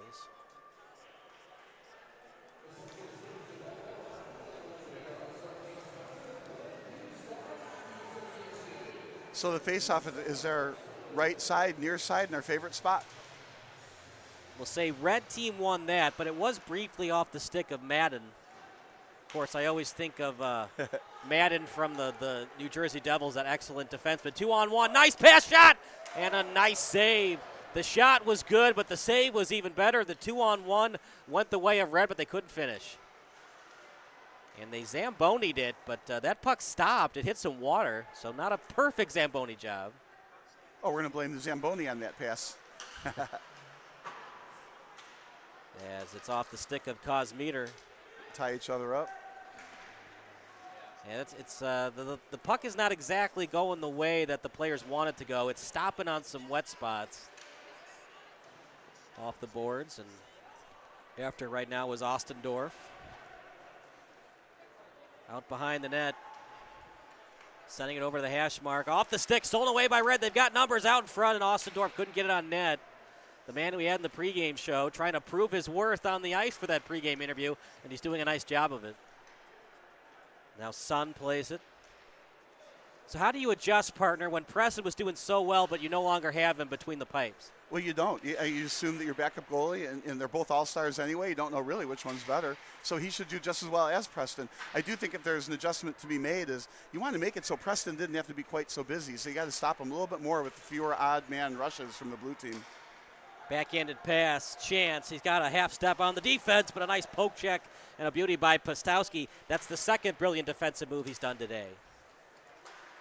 Off the stick, trying to feed it out in front. Yeah, it's too easy to say, well, that's because he's an all-star. That shot goes wide. Yeah, that was one of those, I think the goalie was screened on that. Didn't move. Fortunate for the goalie, the shot did go wide. So now it's a battle between Schoenholz and Borkowski. And the better goalie in the first 25-30 of action was that man we talked about, Preston, and who will be the better goalie in the last 25-30? Well, and if you're picking the 3 stars of the game, even though he played half a game, he's an odds-on favorite to win it. Unless the score, well, let's see what would happen. He still did a great job. He can't change no matter what. Yeah, because let's say it becomes a 2-2 or 3-2 final before we get into overtime, obviously. I mean, Preston is the third store regardless because he was the main reason they were still leading 2-1 going into the ZAM. Yeah, you have to go with that. Good check there to get the puck back. 3 stars thus far. The third star would be Golden, second star Letowski, and first star would be Preston in my eyes. Did you already pick the NBA MVP this year? I go with Gilgeous-Alexander. He's just been phenomenal. Yeah, this guy in the Thunder, right? Yeah. Yeah, he has been phenomenal, hasn't he? I like that you're going with somebody other than Jokic for a change. I mean, you could go Jokic. There's nothing wrong with that. And then here's the slot. Open guy in front. And a nice save that time. The backup in Borkowski. Looking anything but a backup. I mean, he has been tested, partner. We saw that breakaway that he saved, and that time on his back, putting his team on the back with a nice glove save. All right, we can't talk about this long, but we're going to timestamp this game with this question, right? So Fields or Williams or Drake May or what's the other one, the fourth one? Well, anybody. They could go J.J. McCarthy, Daniels. Bo Nix, Jaden Daniels. So what are they going to do? You got one chance to say it. I'm going to be wrong, but I think they're going to draft Marvin Harrison number 1. I think they're going to draft McCarthy number 9. It's not going to happen, but all right. I'll put my money on Williams in the first round, and then so in 10 years from now, we can play this back and we can see if they made the right call. Wouldn't that be something, though, for next year to have 3 number 1 wide receivers? Marvin Harrison, Keenan Allen, and DJ Moore. Right. I just like the way that this game is being broadcast, right? Play-by-play and everything. Yeah. So 10 years from now, 35 years from now, these players can play this game back and see what they looked like when they were 14 on Ice Arena. And now that we timestamp the game, they can find out later, like a time machine, well, was Williams a Hall of Fame quarterback or not? Did they blow it by not picking McCarthy? Is Marvin Harrison truly going to go into the Hall of Fame? But they'll want to play this game back in the future many, many times. You know, back to hockey, partner. Do you like the lottery system, or do you think they should do the draft picks by record? Is that shot? Oh, just wide, trying to get the goalie caught out of the goalie box there. The goalie box? You mean the crease? Yeah. Well, we're going to call it goalie box on that one. Goalie box. Too much soccer for you. Well, we had a cross-court pass. Oh my gosh, yeah. Too much basketball, too much soccer, or sorry, football. I don't want to Americanize it too much. Yeah, that solves a heck of a game, though. I mean, sometimes in all-star games you see some crazy stick handles and the defense lets off a little bit. Not so much today. We've seen some checks. We've seen some nice poke checks. The defense has been there. The goalies have showed up. If you didn't know about it and you just saw 2 teams, one team wearing blue and one team wearing red, you would think it's a regulation hockey game the way both teams have played today. That's what I've been saying. These are just so much better than your average, U14 game. Of course we know it's an all-star game, but this is a very good all-star game. We haven't got a penalty here. So we're going to get our first penalty of the game. Going into the box for red is going to be Golden. So it'll be a 2-minute power play for blue. Yeah, I don't know what the call was. I'm thinking it had to be like 6 men on the ice or something. I mean, it doesn't make sense. I didn't see, an illegal play anywhere. Too many men on the ice, perhaps. But Golden's in the box. That's what you get for scoring all those goals. Face off to blue. We'll get it fixed on the scoreboard for you in a second. But right now, it's going to be in the box, Golden, and he's got 1:49 remaining on the penalty kill. Out in front near the crease, and then cleared by red. Past the blue line, and red team finally dumps it in. I mean, they have so much speed, both teams does.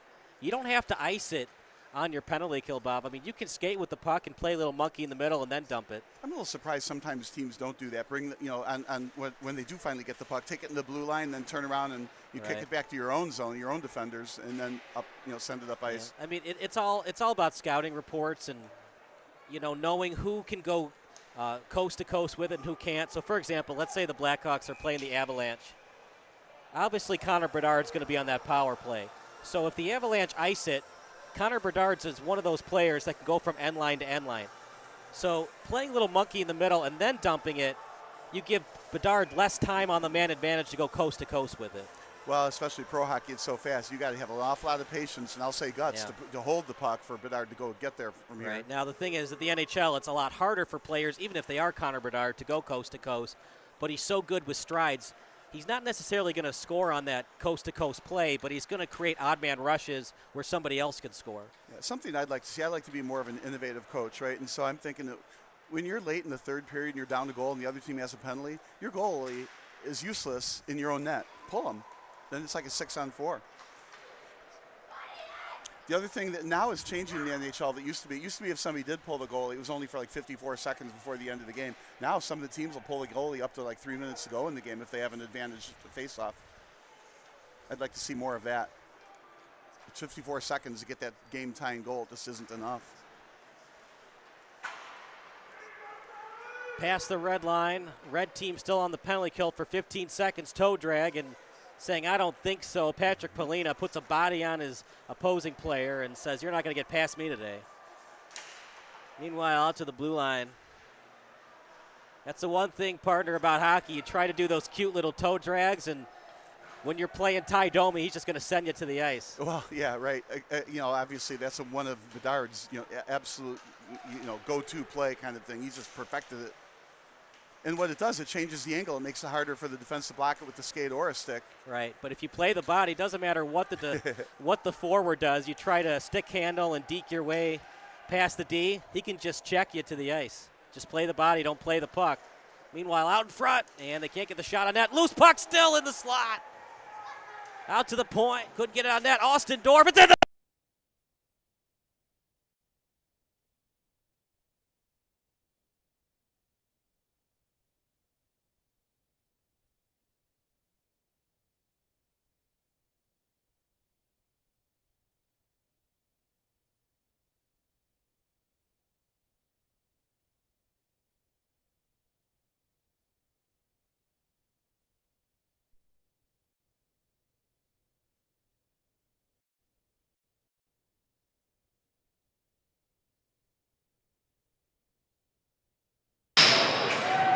All right, guys. Sorry, we're back.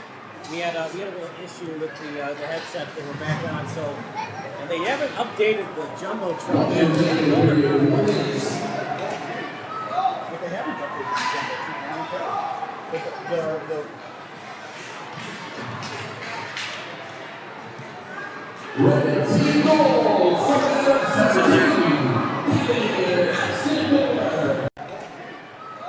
So indeed was a goal, 2-2 the score. Yeah, the shot came from the point, went off the back. Another goal for Red. 3-2 now in favor of Red.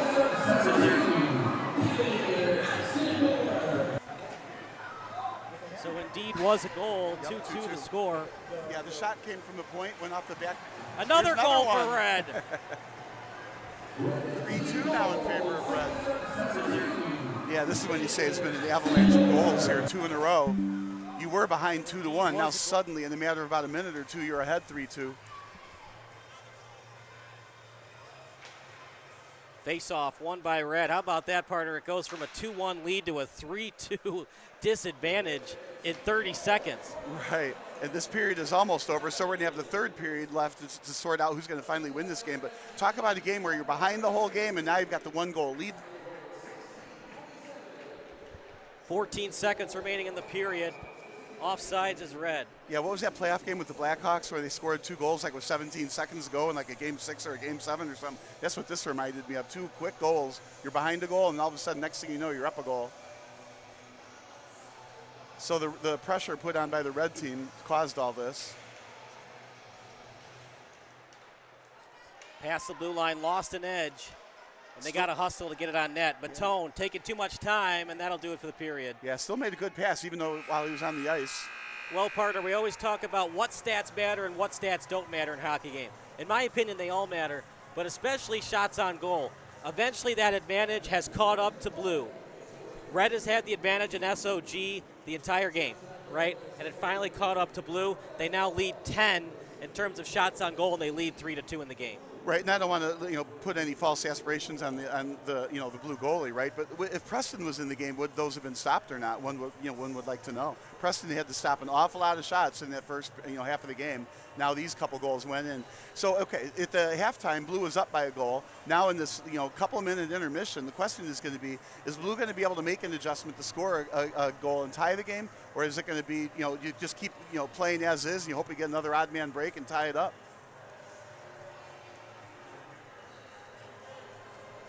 And then, of course, the rest of it, there's a part of me that says it doesn't really matter who wins, just play well, right? So keep doing what you have been doing, and if the puck goes in, great, you tie it up, and if the puck doesn't go in, well, at least you still played well against a good team on the other side. Well, I said 3-2, didn't I?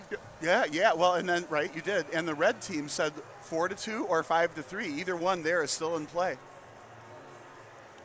Partner, the second goal that was scored, could you make the argument it was kind of a soft goal? It was a tough angle shot for the forward, and should the netminder and Borkowski should have had that one? Well, I think for the goalie to have stopped that, he went down early, right? And the puck went over his shoulder behind into the upper right corner of the net. And it was a rebound off the back of the wall behind the goalie. So I don't think I would call that a soft goal. It's just, that's what happens. Rebounds happen, and nothing he could do to really stop that, I don't think. He would have had to have smothered that pass, and then it would have been 4 or 5 feet outside the net.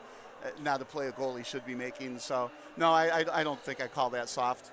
The goal right after it, I don't think I would call that soft either. The unfortunate thing is that they had a chance to 30 seconds later get a second goal.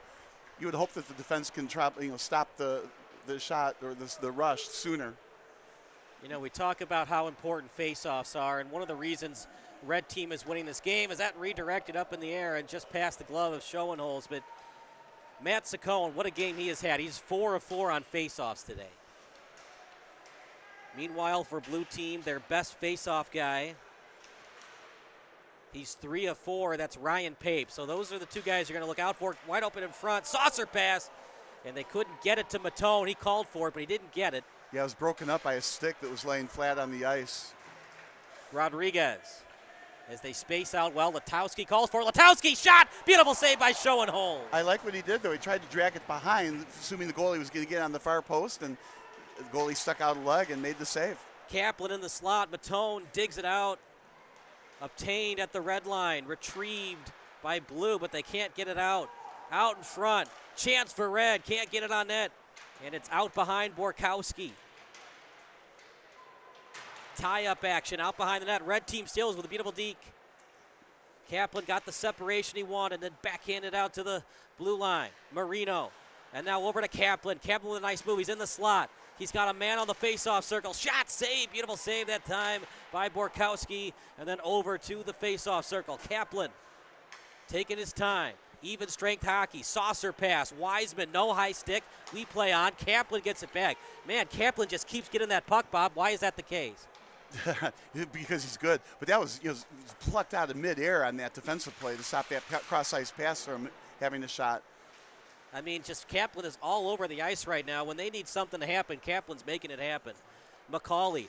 Man, blue team needs a line change right now. Yeah, you're going to have to put him into the stars of the game category. I mean, we'll get the live stats in a second of those two goals happened so fast. It was 2-1 for the longest time. It was 2-0 before that. Now 3 unanswered goals.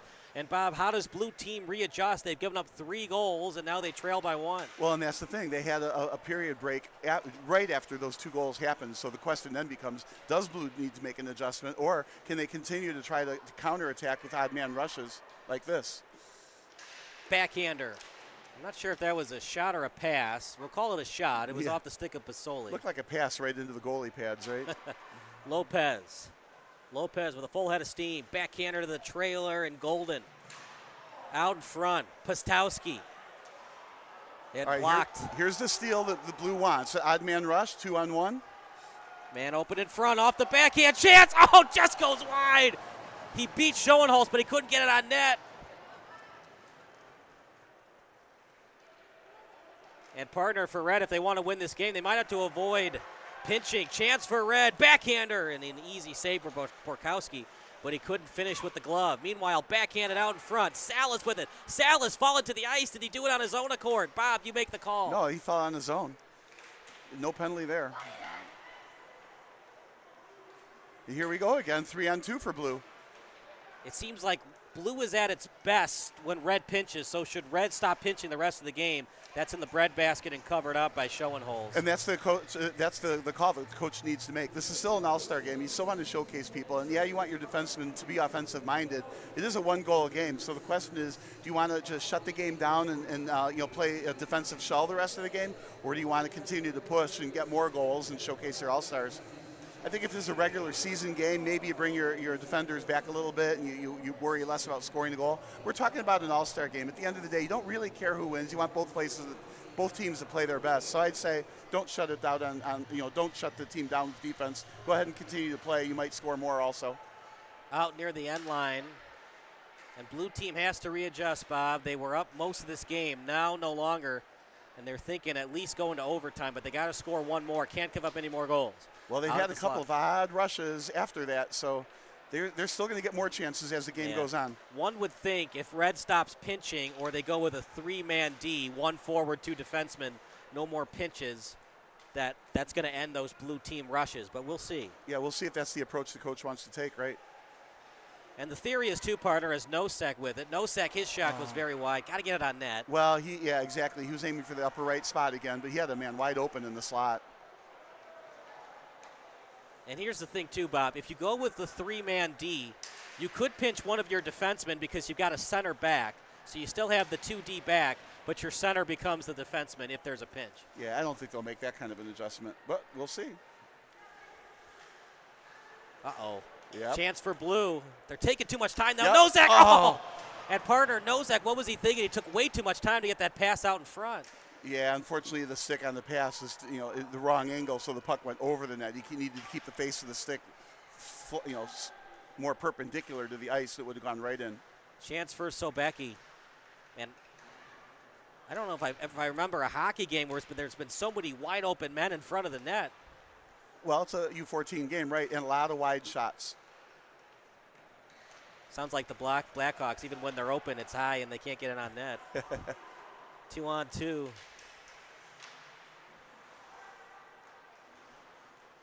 As that's a nice play out to the trailer. That shot. Can't cover it up. Loose puck in the slot.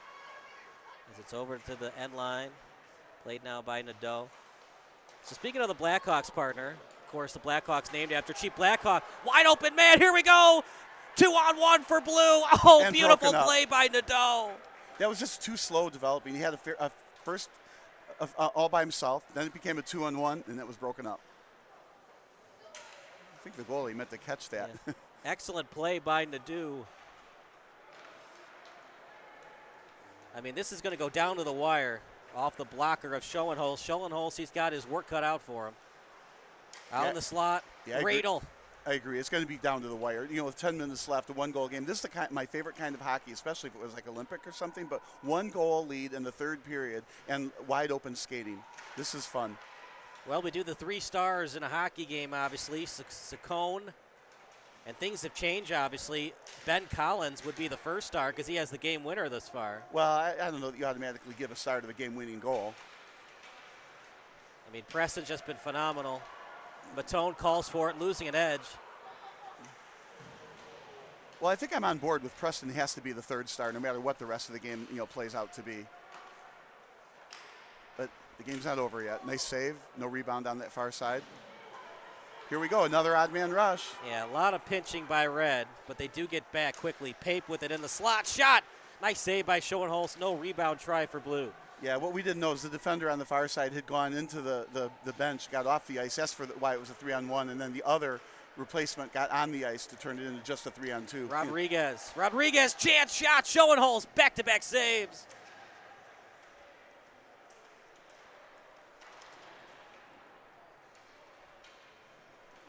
Red team on the forecheck now, if they can get the puck. Matone gets it. Obtains it, sets a play up for his teammates. Costanza could not get it. This is where Red is at their best, forechecking like that, but that's what also has given up these odd man rushes for blue. Too much forechecking has led to some problems for Red. Right. But that's why it's a fun game. Yeah, that's definitely we got a call. Penalty here. Yeah, you got to call that. You can't slash a person in the chest. The ref was right on it. And it'll be a power play for Red. So blue in the box, 2-minute power play for Red. Of course, this power play brought to you by Plato's Closet in Batavia.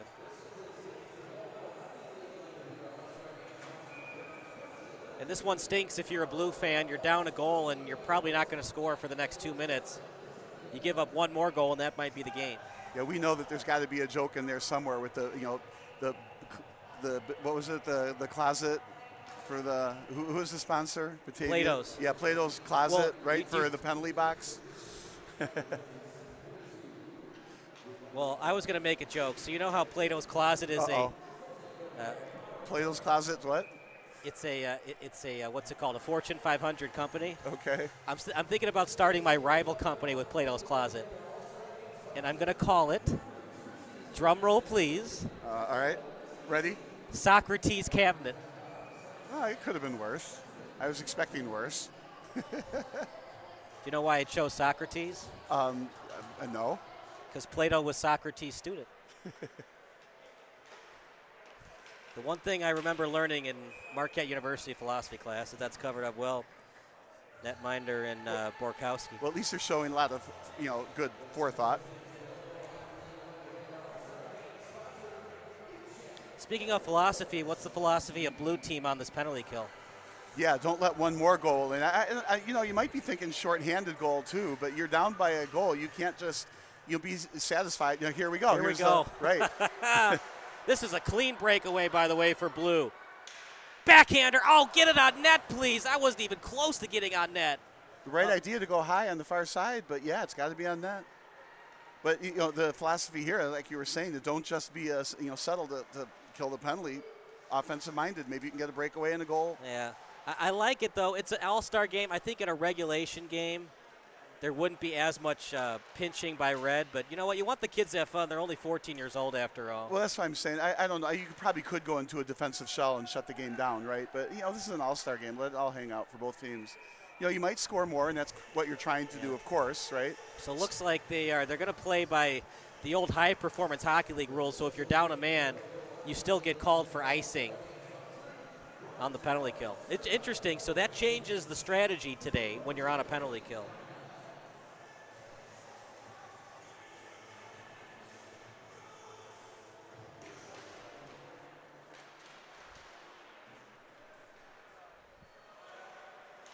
Over to red, at the hash mark, out behind the net. Nice move. We've said that so many times today, but it's hard to believe some of these kids are only 14 years old. Exactly. Well, and when we were going downstairs to get the interviews and they were having, pictures taken, I'm 6'1". There was many of them. Well, of course, they're on 3, 4 inch, whatever it is, skates, and so they're all taller, but they were my height. Kosmeter, he scored earlier, shot, showing holes there again. He's been good, partner, but he's had some help. Some of the shot attempts by blue have been too high. Meanwhile, here comes Salas. Salas, oh, what a move by Salas. Still loose in the slot, Salas. And that'll do it for the penalty. Turnaround shot, very wide. Karam straight forward. Yeah, Salas was taking the puck by himself, 1-on-3. Meant somebody was open somewhere. Kosmeter still on the ice. McCauley picked up by red. McCauley in the slot. Nobody to pass to. There was a line change by blue. So all they could do is go back, give up some ground, and hold the puck. Now we've got some fresh bodies on the ice, so that's all good. They cycle it. He's wide got an open open man in front. One-timer, he scores! How about that, partner? The guy we had in the pregame show, Dominic Pasoli, with the game-tying goal. Well, we were teasing with him afterwards about, okay, so he was hoping to get like a goal and assist in this game, so he picked up a goal right here.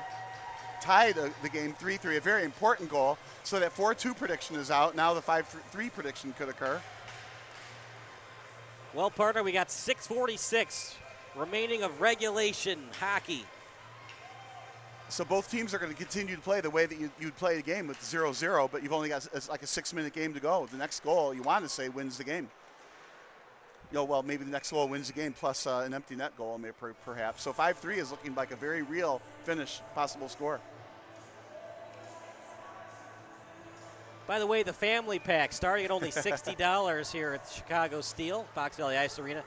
4 tickets, 4 hot dogs, 4 chips, 4 sodas or waters, and 4 Chuck-a-Pucks. Just $60. That's a great deal, Bob.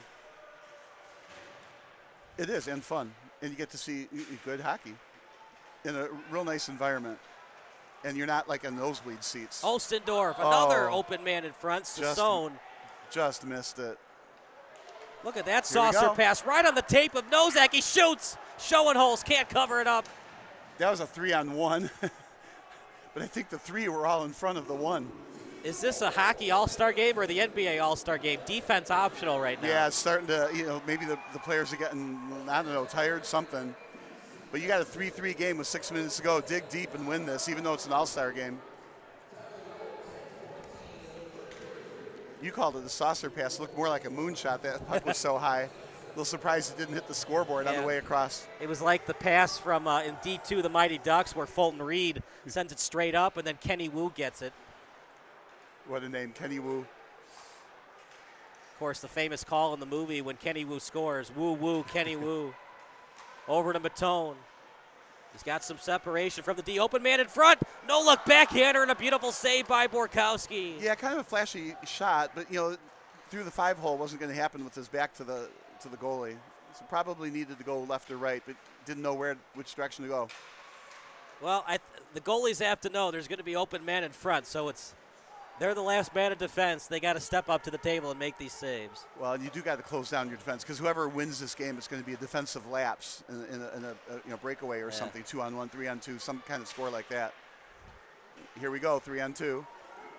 Yeah, Costanza trying to get into the play, and he does. Some pushing and shoving between Selward and Costanza. Costanza with the steal. Calling for it is Matone.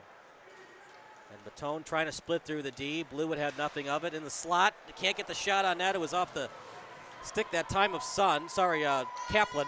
And then over to Pape. And for blue team to win, Pape's got to remember to get those passes right on the tape. Costanza, saucer pass, chance, shot, tough angle, easy save for Borkowski. There was some tic-tac-toe action, partner, but the shot was way too far away. Yeah, it was right. Tic-tac-toe to me, it's got to be like within 4 or 5 feet of the net, maybe 6 feet, something like that. But that was a little too far away and then too deep of an angle. The goalie could cut off the whole net there. He is a big goalie. You really have to work from that angle. Probably better off to center it somehow and hope for a deflection. Well, they got the tic-tac-toe passing they wanted. 3 straight passes right on the tape, but it was well played by Blue. They forced them to shoot from a tough angle near the face-off circle, and then Borkowski finished it with the save. Under 5 minutes to go. Calling for it is Rodriguez. That's going to be icing against Blue. And they don't have the rule that if you touch it first, it washes it. These jerseys are great. They got the names on the back of the jerseys as well for nice keepsakes. I'd be wearing it to my practices the next day for my team. Well, partner, unless something happens in the next 4 minutes and 27 seconds, we're going to have 3-on-3 5-minute hockey. And then didn't you say it's a shootout after that? Yeah, shootout after 5 minutes. 3-on-3 hockey is fun to watch. Chance for Rodriguez. He can't split through the D. The Chicago United Hockey League would like to congratulate all the CUHL alumni playing in today's CSDHL All-Star games. One-timer and swing and a miss. Well, I think at least it's a foul ball. As Bombay said to Charlie Conway in D1, the Mighty Ducks, keep swinging, Charlie. Maybe you'll get him a cold. Up behind the end line. Tapped off the boards. Now played by Nadeau. That's a dangerous pass, partner. When you can't get it on the tape, easy pickings for the defense to check you. Well, dangerous perhaps only in the sense that it wasn't going to be completed pass, but it was at center ice, so there's really no danger. Yeah, I'm just saying, like, if it's not right on the tape, if it's behind you, it's easy pickings for the defenseman to drill you. We talked about that earlier. Some of the passes, you can't just throw it at the body of the target. You have to get it on the stick of the target. 3:18 to go, out behind the end line. At neutral ice, played by Red. Here comes Golden. He's been their golden guy to pass to. And that might have been a hooking, but the ref says we play on. What say you, Bob? Play on. 2 reasons. All-star game, and it wasn't that bad anyway. Well, they haven't really called it all day. You're really going to call a hook there? Yeah, you don't want to. I mean, it's got to be an obvious penalty. Like that too many men on the ice earlier. That slash we saw to the chest right in front of us here. 2:42 to go in the tie game, though. So what do you want to do if you're red and blue? Do you want to be conservative? Do you go all out for the win and pinch at at all costs? Well, I don't think I would say pinch at every cost, but I want to hustle to get this win. McCauley couldn't get it. I don't think pinching necessarily equates to goals. It's hustle and good passing. Here we got 3-on-2. Salas. And luckily got to the stick of Lopez. He calls for it. Now played by McCauley. He's trying to feed it over to Kosmeter. But you do want to get a shot off if possible. Good forechecking here. Timko right on the tape. Timko trying to toe drag his way around the D. It's a battle of fours. Timko, chance! They just couldn't get the shot they wanted. Easy save for Schoenholz, but a lapse in defense there for Red, and Red team almost paid the price. Well, and that's what you want. They got the puck one-on-one against the goalie. You know, it's all by himself in front of the goalie. It's you either score or you don't, or the goalie stops you, right? You shot it right at the goalie's chest, made the save. I mean, one might say it was an easy save, but if that puck went a different direction, that would have been a goal. Check out Christie's International Real Estate at properties.com/site/Jessica Deegan Renzi. Of course, one of our many sponsors today, Glenview Stars as well. Go to glenviewstars.org. Sassone with it, his shot, and that wouldn't be a goal if the net was 10 feet high. That shot, that goes very wide. They're getting the firing attempts, partner, but accuracy optional right now. Yeah, right. I think as they get older, that accuracy is going to increase. Like there, 2 shots right in a row on goal. Got it exactly where he wanted to place it to, right at the pad. It redirects back to your stick for another rebound try. Right, and then the low shot, right into the goalie's glove. Goalie read that well. Know it was going to be a low shot, not a high shot. You don't want to give up that high shot over your shoulder in the corner either. So he had to make a decision, keep the glove low or high. I don't want to say he guessed right. He read right and caught it down low. Really good rebound control. Saccone will take the face-off. He has been brilliant the entire day, and he wins another one.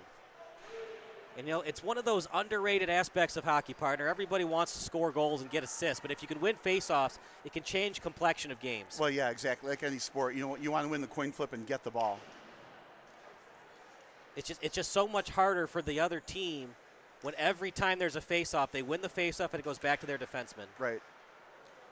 Another 2-on-1, open man. Instead, he shoots. Oh. That was unfortunate. It went wide. I thought he should have passed it myself. It's easy to say up here, though. Yeah, that forwarded pass was off the stick of Marino. He was trying to feed it to Fisher. I think they want to play overtime. They want to keep playing. I would want to. I don't know if these goalies want to, though. That's more guys wide open in front of the net that they're going to have to save. Oh, breakaway chance for Blue. He's got to step on the defender. Oh!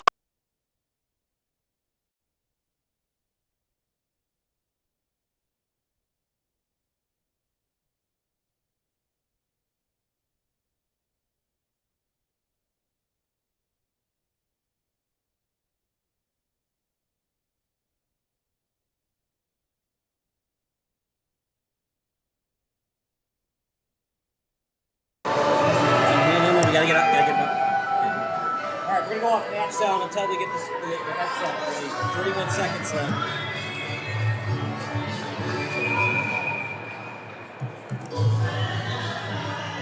Okay, we're back. 30 seconds left.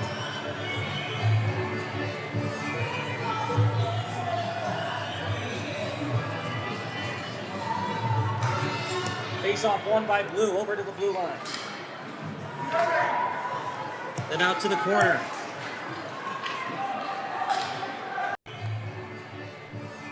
$18 seconds left now. Blue has it. 12 seconds left, and partner, it looks like we're going to have overtime hockey. Which is fun. It's like a bonus period, right? 3-on-3. I think the players want to play that too. I mean, they're both trying to score that final goal, right? But they get to play more. So we'll take a break. It'll be 5 minutes of 3-on-3 hockey here on SBS, a broadcasting network for everyone.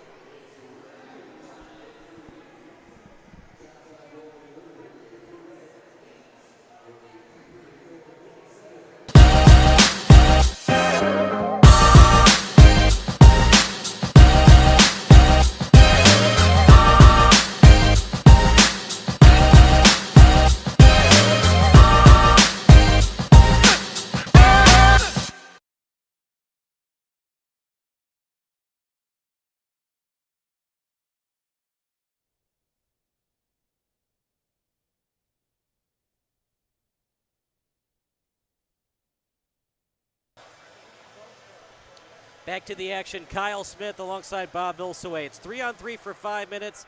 If neither team scores, game will proceed to a 3-round shootout. And then it's decision time. These guys got to be tired, partner. We talked about hockey. 17 times 3, that's 51 minutes of regulation hockey. Now they got to play another 5 minutes of hockey.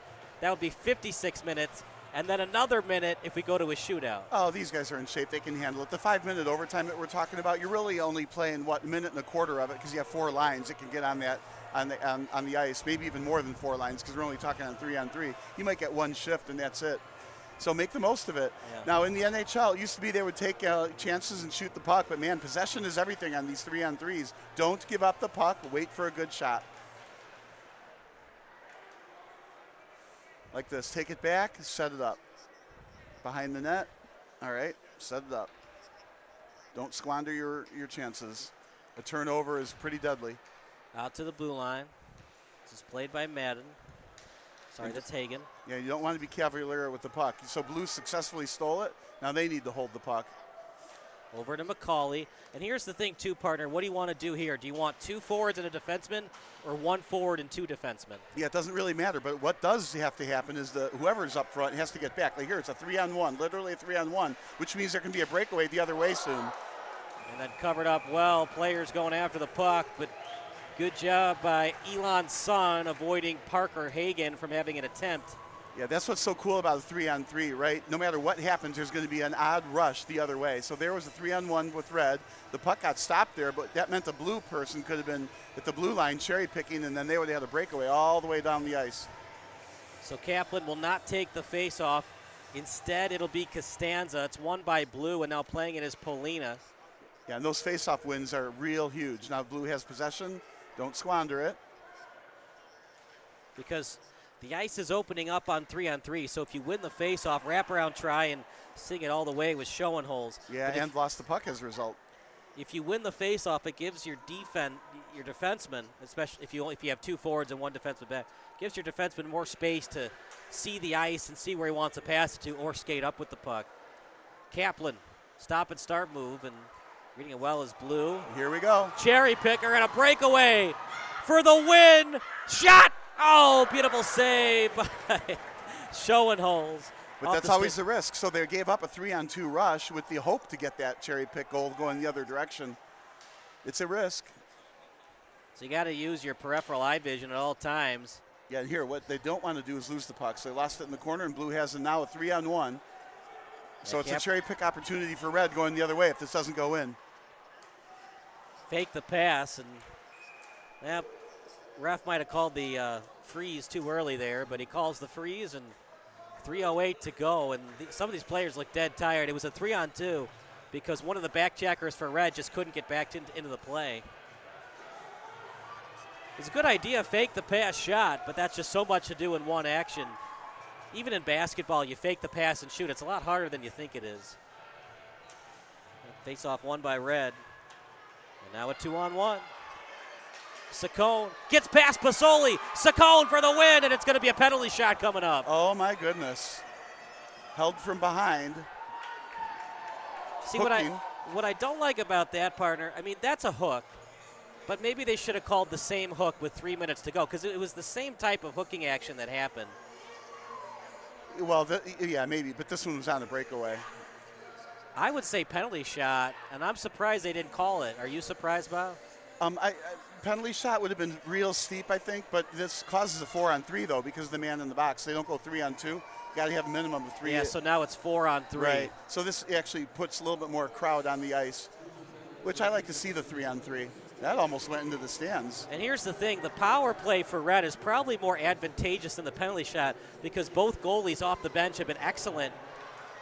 Well, that's a good point. You got 2 minutes of a 4-on-3 rather than one shot.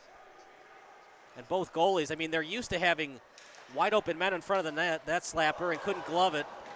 That might be a little bit of tiredness from Borkowski, but he couldn't glove it. Yeah, and this is going to be torture for Blue, right, with the penalty, 1:33 to go. Now, here, if you can hold the puck, hold the puck. Red needs the forecheck, man on man. Remember, it's a 4-on-3, not a 5-on-4, so the spacing is still more open than a 5-on-4. By a lot, yep.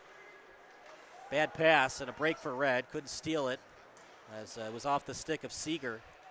Yeah, it's hard to defend with just 3 players. You can pass it around, always have an open shot somewhere near the net. On the slot, Saccone fakes the shot.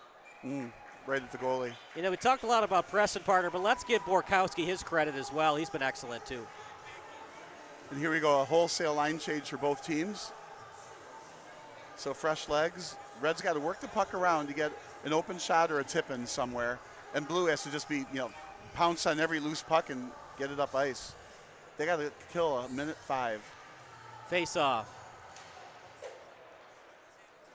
And tapped it off the glass, tried to beat the defender to the puck. Did Madden. Ooh, that might have been a kicking action that time by Nate Robbins, but they don't call it. That would have been roughing against Robbins. He has the puck now. And Robbins' pass, no one home for Red to retrieve it. Yeah, when you have a 4-on-3 and you're in overtime, you got to make sure those passes are going to connect. You can't just blindly pass. You got to make sure the passes connect. Using up way too much time to go behind your net to make another attack. The clock is ticking, 32 seconds on the penalty. Salas shot, beautiful block by Sun. Out behind the net, Sun got a piece of it. Now over to Timko, and he iced it. Remember, partner, it's the old rules. If you ice, it goes back to your own net. Well, it gives you a little bit of a breather, and they are allowing the players to change. Now, if you win the face-off, you can do it again. You only got 17 more seconds to kill. 1:12 remaining in the period. Yep, what you just want to defend against is Red getting possession of the puck in your own zone with just 17 seconds to go on this penalty. And you can't leave somebody by themselves. There, they won the draw. They've got to be careful here. Just feathered it ahead because you got to get back on defense. And the blowout. Yeah, lost an edge. Here we go. Open man in front. Instead, they give it to the trailer. Rebound try. Bodies flying. And they've got the a penalty, hands up. delayed penalty.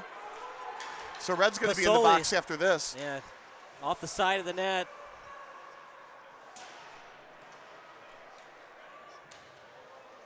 And Red is just trying to waste time. Excitement galore. So with 41 seconds to go, Red's going to have a man in the box. Blue's going to have the puck in the offensive zone, and they're going to have a man advantage. What a turn of events. Here's the thing, though, partner. All I ask for officiating is consistency. If that's a penalty, that's a penalty. It was a penalty. We were watching. It looked like he poke checked the goalie. That's not appropriate. So it's the right call. Salas got a little aggressive with the stick there. They just called a lot of penalties these last 5 minutes and not so much the first 3 periods of action. So it'll be 41 seconds on the clock, 2 minutes of power play hockey. The game will end with either a goal or Red killing off this penalty. So 34 seconds. Don't take too much time. Take your shot and get the rebound. Pape, shot, save, rebound try, no dice. Oh, he didn't want Red to get the puck. Bob, do you want to be at a soccer game right now? Over to the blue line. I think we just got done. Out front, chance shot, beautiful save by Schoenholz. Oh my goodness. I don't think he knew where the puck was. He was looking behind him to see if it went in the net. What a great save. Was that the save of the game right there? Well, we've had several. Preston on the other side, this one for Red, yeah. It's been good goaltending. You have to more often blame the defense than the goalie has to make a save like that. But here's the replay on the big board for us. Oh, my goodness, just what shot a save. It right at the goalie's stomach. The goalie thought it was in. He's looking behind him. There's a lot of open net. He went to the one spot, the one weakness of the goalie, the 5-hole, and Schoenholz covered that 5-hole quicker. That was almost the goal, too, centered it. Here we go, partner, the shootout. We're a little bit of everything in this All-Star 14s, right? Do you like the shootout, or? I do, but I don't also. Yes, I like the shootout. Remember in the old days, you would have to wait a century or, for real, like a decade before you'd see a penalty shot on, in a real game. Yeah. And then they did the shootouts for ties, and then it got to be kind of old hat. But yeah, it's always special to see the shootout. So I love them. But I think, it used to be that a shootout was a huge advantage for the player with the puck, right? But the goalies got better at stopping the shootouts. Well, you would think it's going to be Letowski,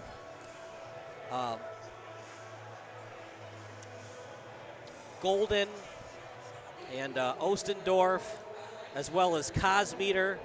And here we go, Kosmeter. Well, Kosmeter's first. And here, it's an all-star game, partner, so one would think each coach is going to allow the starter and the backup to get even goalie time in this shootout. Well, we'll have to watch and see what they do. I think I would just leave the second half goalie in. Kosmeter, who made it a 1-0 game, past the blue line. He shoots, he scores! Kosmeter. It would be tempting to put Preston back in, though.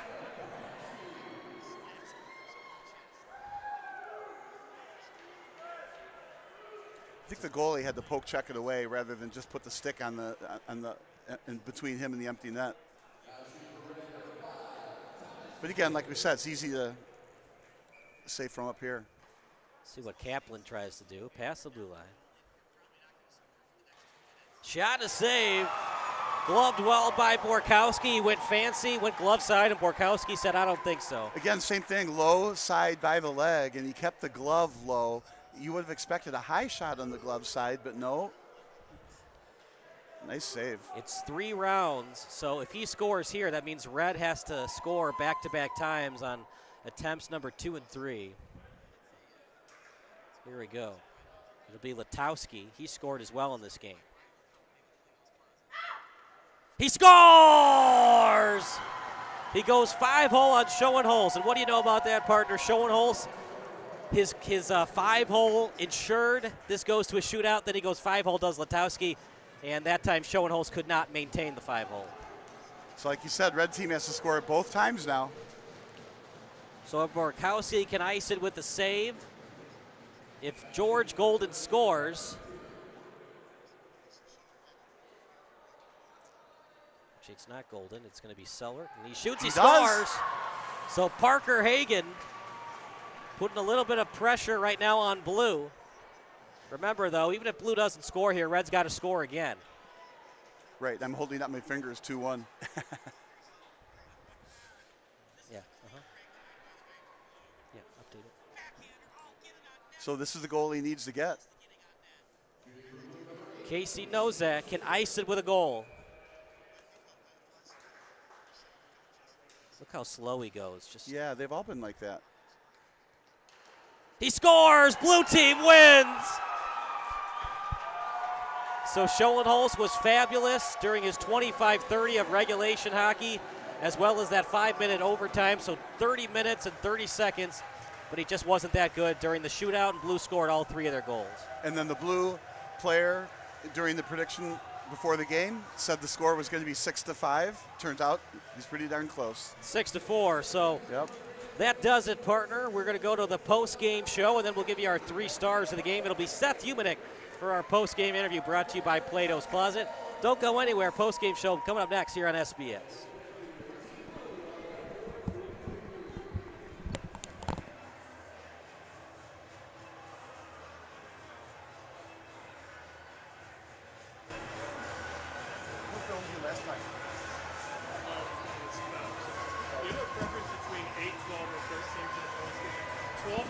Scored in regulation, but 8 got what ended up being the winner in the shootout.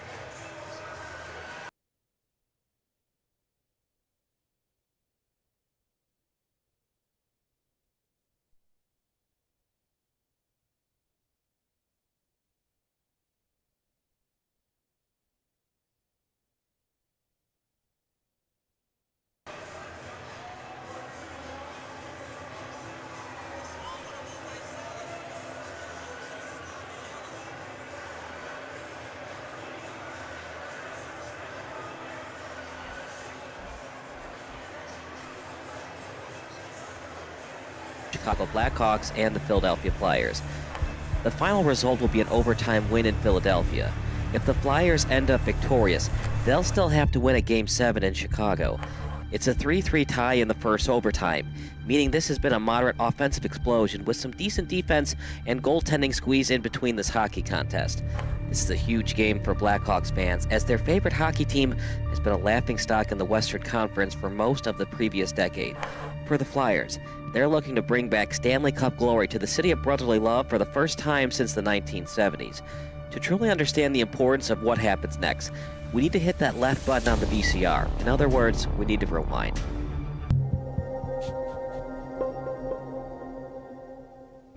The Blackhawks are an overtime goal away from cementing their legacy in NHL history. But for a franchise who used to not even televise its home games, this seemed like a pipe dream even 5 years ago. Known for his severe cheapness, Blackhawks former owner Bill Wirtz decided to cancel all home broadcast agreements with network and cable television outlets in 1992. According to Wirtz and the Wirtz Corporation as a whole, home broadcasts were, quote, unfair to the team's season ticket holders, unquote.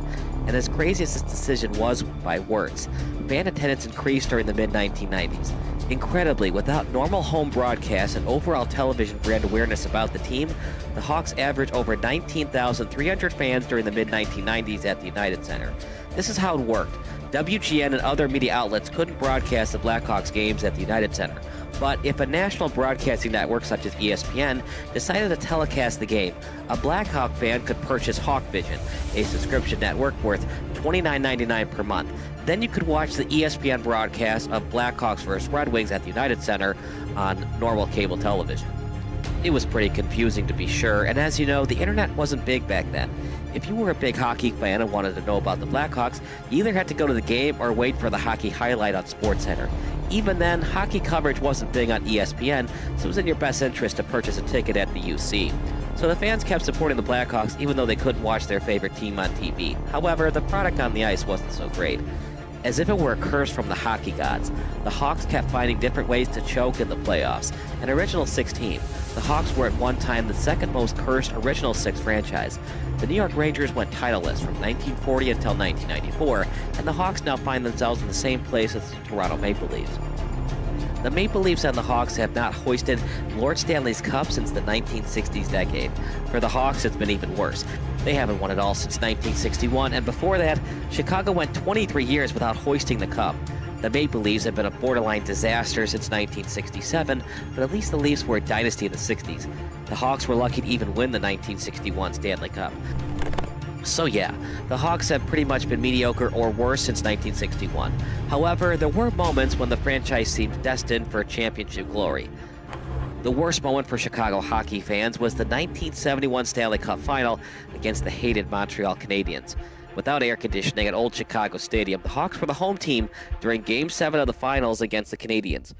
Jumping out to an early 2-0 lead, legendary netminder Tony Esposito couldn't stop Jacques Lamar's 60-foot-away snapshot, giving the Canadiens their first goal of the contest. Chicago Tribune writer Bob Verdi said there was a humid haze hung over the ice, but Esposito refused to blame the rink's lack of air conditioning on the soft goal he gave up. He had a point, since Lamar's shot was nearly from the center line. The Canadiens never looked back and scored twice more to upset the Hawks and win 3-2 on Chicago's home ice. Since then, the Hawks have never been closer to winning the Cup as they were that day in 1971. That is, until tonight anyway. As painful as it was in 1971, Hawks fans who were still alive in 1992 had to be devastated at what happened next to Ed Belfour and Dominik Hasek. Incredibly, Eddie the Eagle Belfour and Dominik the Dominator Hasek were both on the Blackhawks at the same time. Two future Hall of Fame goalies were both on the Hawks, and yet the franchise still couldn't win a Stanley Cup with either netminder. Belfour was the starter during the brief Belfour-Hasek years. The Hawks made the 1992 Stanley Cup championship round with Belfour and Hasek both on the roster. It was also a Chicago team with Chris Chelios leading the defenseman, and forward Jeremy Roenick was on this Hawks team as well. Led by captain Dirk Graham, the Hawks went on a very impressive winning streak in the playoffs. After falling to a 2-1 series deficit to the St. Louis Blues, the Hawks won their next 3 games against the Blues, as well as back-to-back series sweeps against the Detroit Red Wings and the Edmonton Oilers. Just like that, 11 consecutive victories saw the Blackhawks 4 wins away from ending up as the last team standing. The only team in their proverbial way, the NHL's version of the Super Mario Brothers, otherwise known as Mario Lemieux and Jaromir Jagr. The Pittsburgh Penguins were the defending Cup champions, and after narrowly beating the Washington Capitals in Game 7 during Round 1, the Pens found their way in the finals thanks to winning 8 of their last 10 games. Hasek was probably Chicago's better goalie entering the playoffs, as the Dominator earned all rookie honors and went 10-4-1 during his 15 starts between the pipes. Between a contract holdout from Belfour and Crazy Eddie missing games this season due to personal reasons, Hasek was turning into a fan favorite, while Belfour was the more controversial choice at net. However, head coach and general manager Mike Keenan stuck with Belfour throughout the playoffs, and he turned out to be the best goaltender in the postseason not named Tom Barrasso. The problem is Barrasso plays for Pittsburgh, so it was up to Roenick and company to find consistent offense against the Eastern Conference's best goalie. It looked like the Hawks had the Pens right where they wanted them when they took a 4-1 lead during Game 1. But the hockey gods haven't liked Chicago since 1961. Whenever the Hawks can blow a postseason lead during crunch time, they like to do it. The Pens scored 4 unanswered goals on their home ice, including the game winner with just 13 seconds left in OT. A crushing 5-4 loss for the Hawks, and they never rebounded from it. It was a sweep for the Pens as the Penguins celebrated their championship victory at Chicago Stadium. Hasek even showed during the series that he still had some raw rookie moments, but Belfour clearly wasn't himself.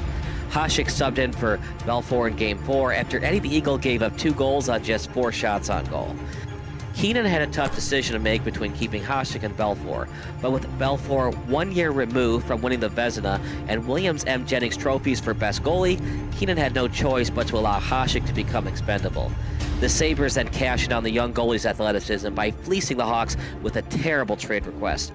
The Sabres received a future Hall of Famer in Hasek, and the Blackhawks received just future draft considerations and a goalie in Stefan Beauregard, who never played a single minute in the goalie crease. The future draft considerations eventually led to the Hawks drafting Eric Daze in the 4th round. Daze became an all-star left winger, but serious back and herniated disc issues saw the team's promising winger limited to just 74 games in 3 seasons after his all-star game appearance in 2002. He retired after playing just 1 game in 2005. That being said, Keenan didn't want there to be a locker room controversy between Hasek and Belfour, and it's easy to say in hindsight when no one knew how great Hasek would become. Unfortunately, Belfour wouldn't even finish his career in Chicago. The Hawks were worried that he wouldn't re-sign with the team, so they shipped him off to San Jose for 3 players I personally never heard of until I Googled them. Ulf Dahlin, Michael Sikora, and Chris Terreri.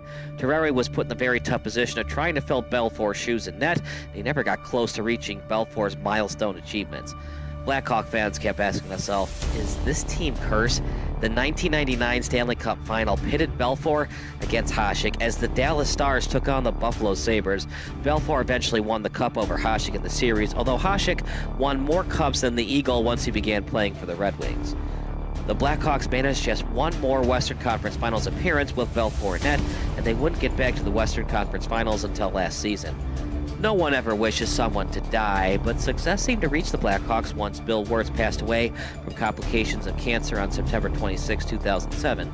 His son, Rocky Wirtz, took over the team, and during their first season with Rocky as the CEO, the Hawks finished above 500 for the first time in 6 years. With John McDonough as the president and Joel Quenneville as the head coach, the Hawks made it back to the playoffs and finished in the Final Four. The Red Wings once again got in their way and easily took care of the Hawks 4-1 during the 2009 Western Conference Finals. Entering the 2009-10 season, the Hawks decided they need a veteran forward who could score goals and match up against their biggest rival, the Detroit Red Wings. Marian Hossa signed with the Blackhawks, giving the Hawks a formidable 1-2-3 punch on line 1 on Patrick Kane, Jonathan Taves, Marian Hossa. That is, if they ever needed to use all 3 guys on the power play. The Hawks were a tough team to beat in 2010, and they finished just 1 point shy of the Western Conference leading Sharks, but the Hawks were the better team in the Western Conference Finals and swept the Sharks to make it to the Stanley Cup Final. Their opponent was an unlikely one, the Philadelphia Flyers. Entering the playoffs as a 7th seed, the Flyers had little title aspirations, but after the top-seeded Capitals were stunned in round 1 to the 8th-seeded Canadiens, there was new hope in Philly. The Flyers looked dead in the water when they trailed 3-0 in the Eastern Conference semifinals, but Simon Gagne returned for Game 4, and they definitely needed him as Gagne scored in overtime to force a Game 5. Brian Boucher was excellent as the Flyers starting goalie during Game 5, but he had to leave the game early due to knee injuries. As such, Michael Layton finished off Game 5 as the Flyers' new goalie and preserved the 4-0 shutout. Layton then got the start in Game 6 as expected, and he made the most of his opportunity by being perfect through 59 minutes until the Boston Bruins scored late. It was still a 2-1 win for the Flyers, and wouldn't you know it, the Flyers had a chance to win Game 7 and come back from an insurmountable 3-0 deficit. The Bruins actually led 3-0 in Game 7 at the TD Garden in Boston, but they simply couldn't avoid a significantly embarrassing collapse. James Van Riemsdyk, who didn't score a single goal in the playoffs prior to tonight, netted a very important goal late in the first period to give his teammates new life and ending the shutout attempt.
Every day, Union Concrete contractors are fueling a foundation that lets our city stand tall.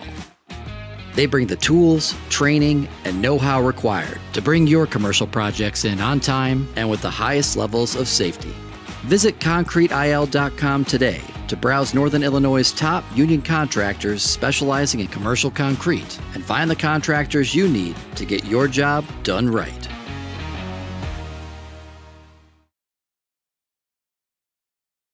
Is a broadcasting network for everyone. SBS offers live telecasts on channel 59.3, YouTube, or Twitch. We include pre- and post-game interviews with the players. You know, it started in the locker room. All the boys were getting going before the game and stuff, and we kind of found a little click at the beginning of the game, so I think that's what got us going. We also include digital live statistics, play-by-play commentary, team highlight reels, and even more than that. Go online to sportsbroadcastsolutions.com or search Sports Broadcast Solutions on YouTube. SBS, a broadcasting network for everyone.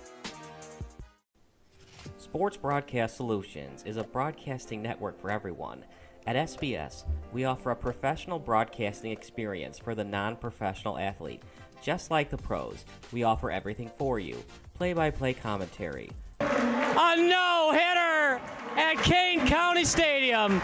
15 strikeouts, 1 walk, 1 error, and that's it. Color commentary, highlight reels, recruiting videos, and much, much more.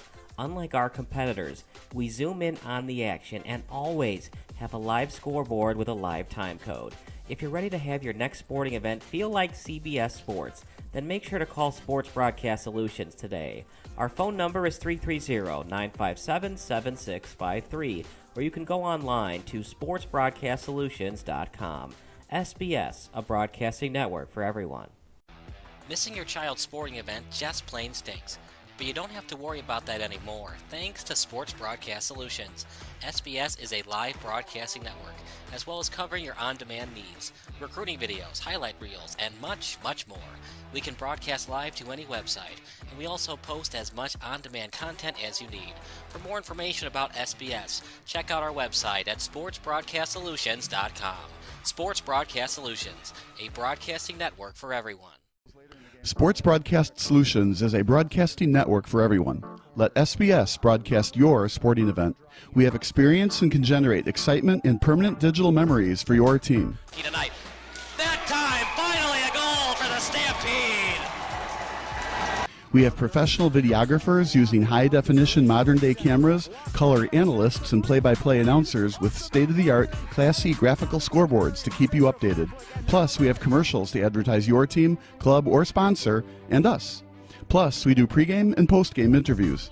Hi, everybody, and welcome to the postgame show brought to you by Marion Central Catholic. My name's Kyle Smith. But my name doesn't matter. These young ladies matter. It's senior night as the Hurricanes win a battle down the stretch, 48-46. Hi, I'm Carrie Kramer. I swim 50 breast, 50 free, and 100 back. Whatever your sports broadcast needs, we are at sportsbroadcastsolutions.com. Check us out and become part of the digital sporting world.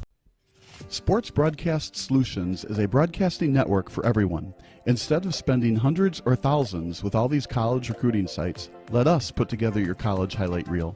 For just a fraction of your potential college scholarship and significantly less than these recruiting services, we got this. In addition, we put together highlight reels for teams, including high school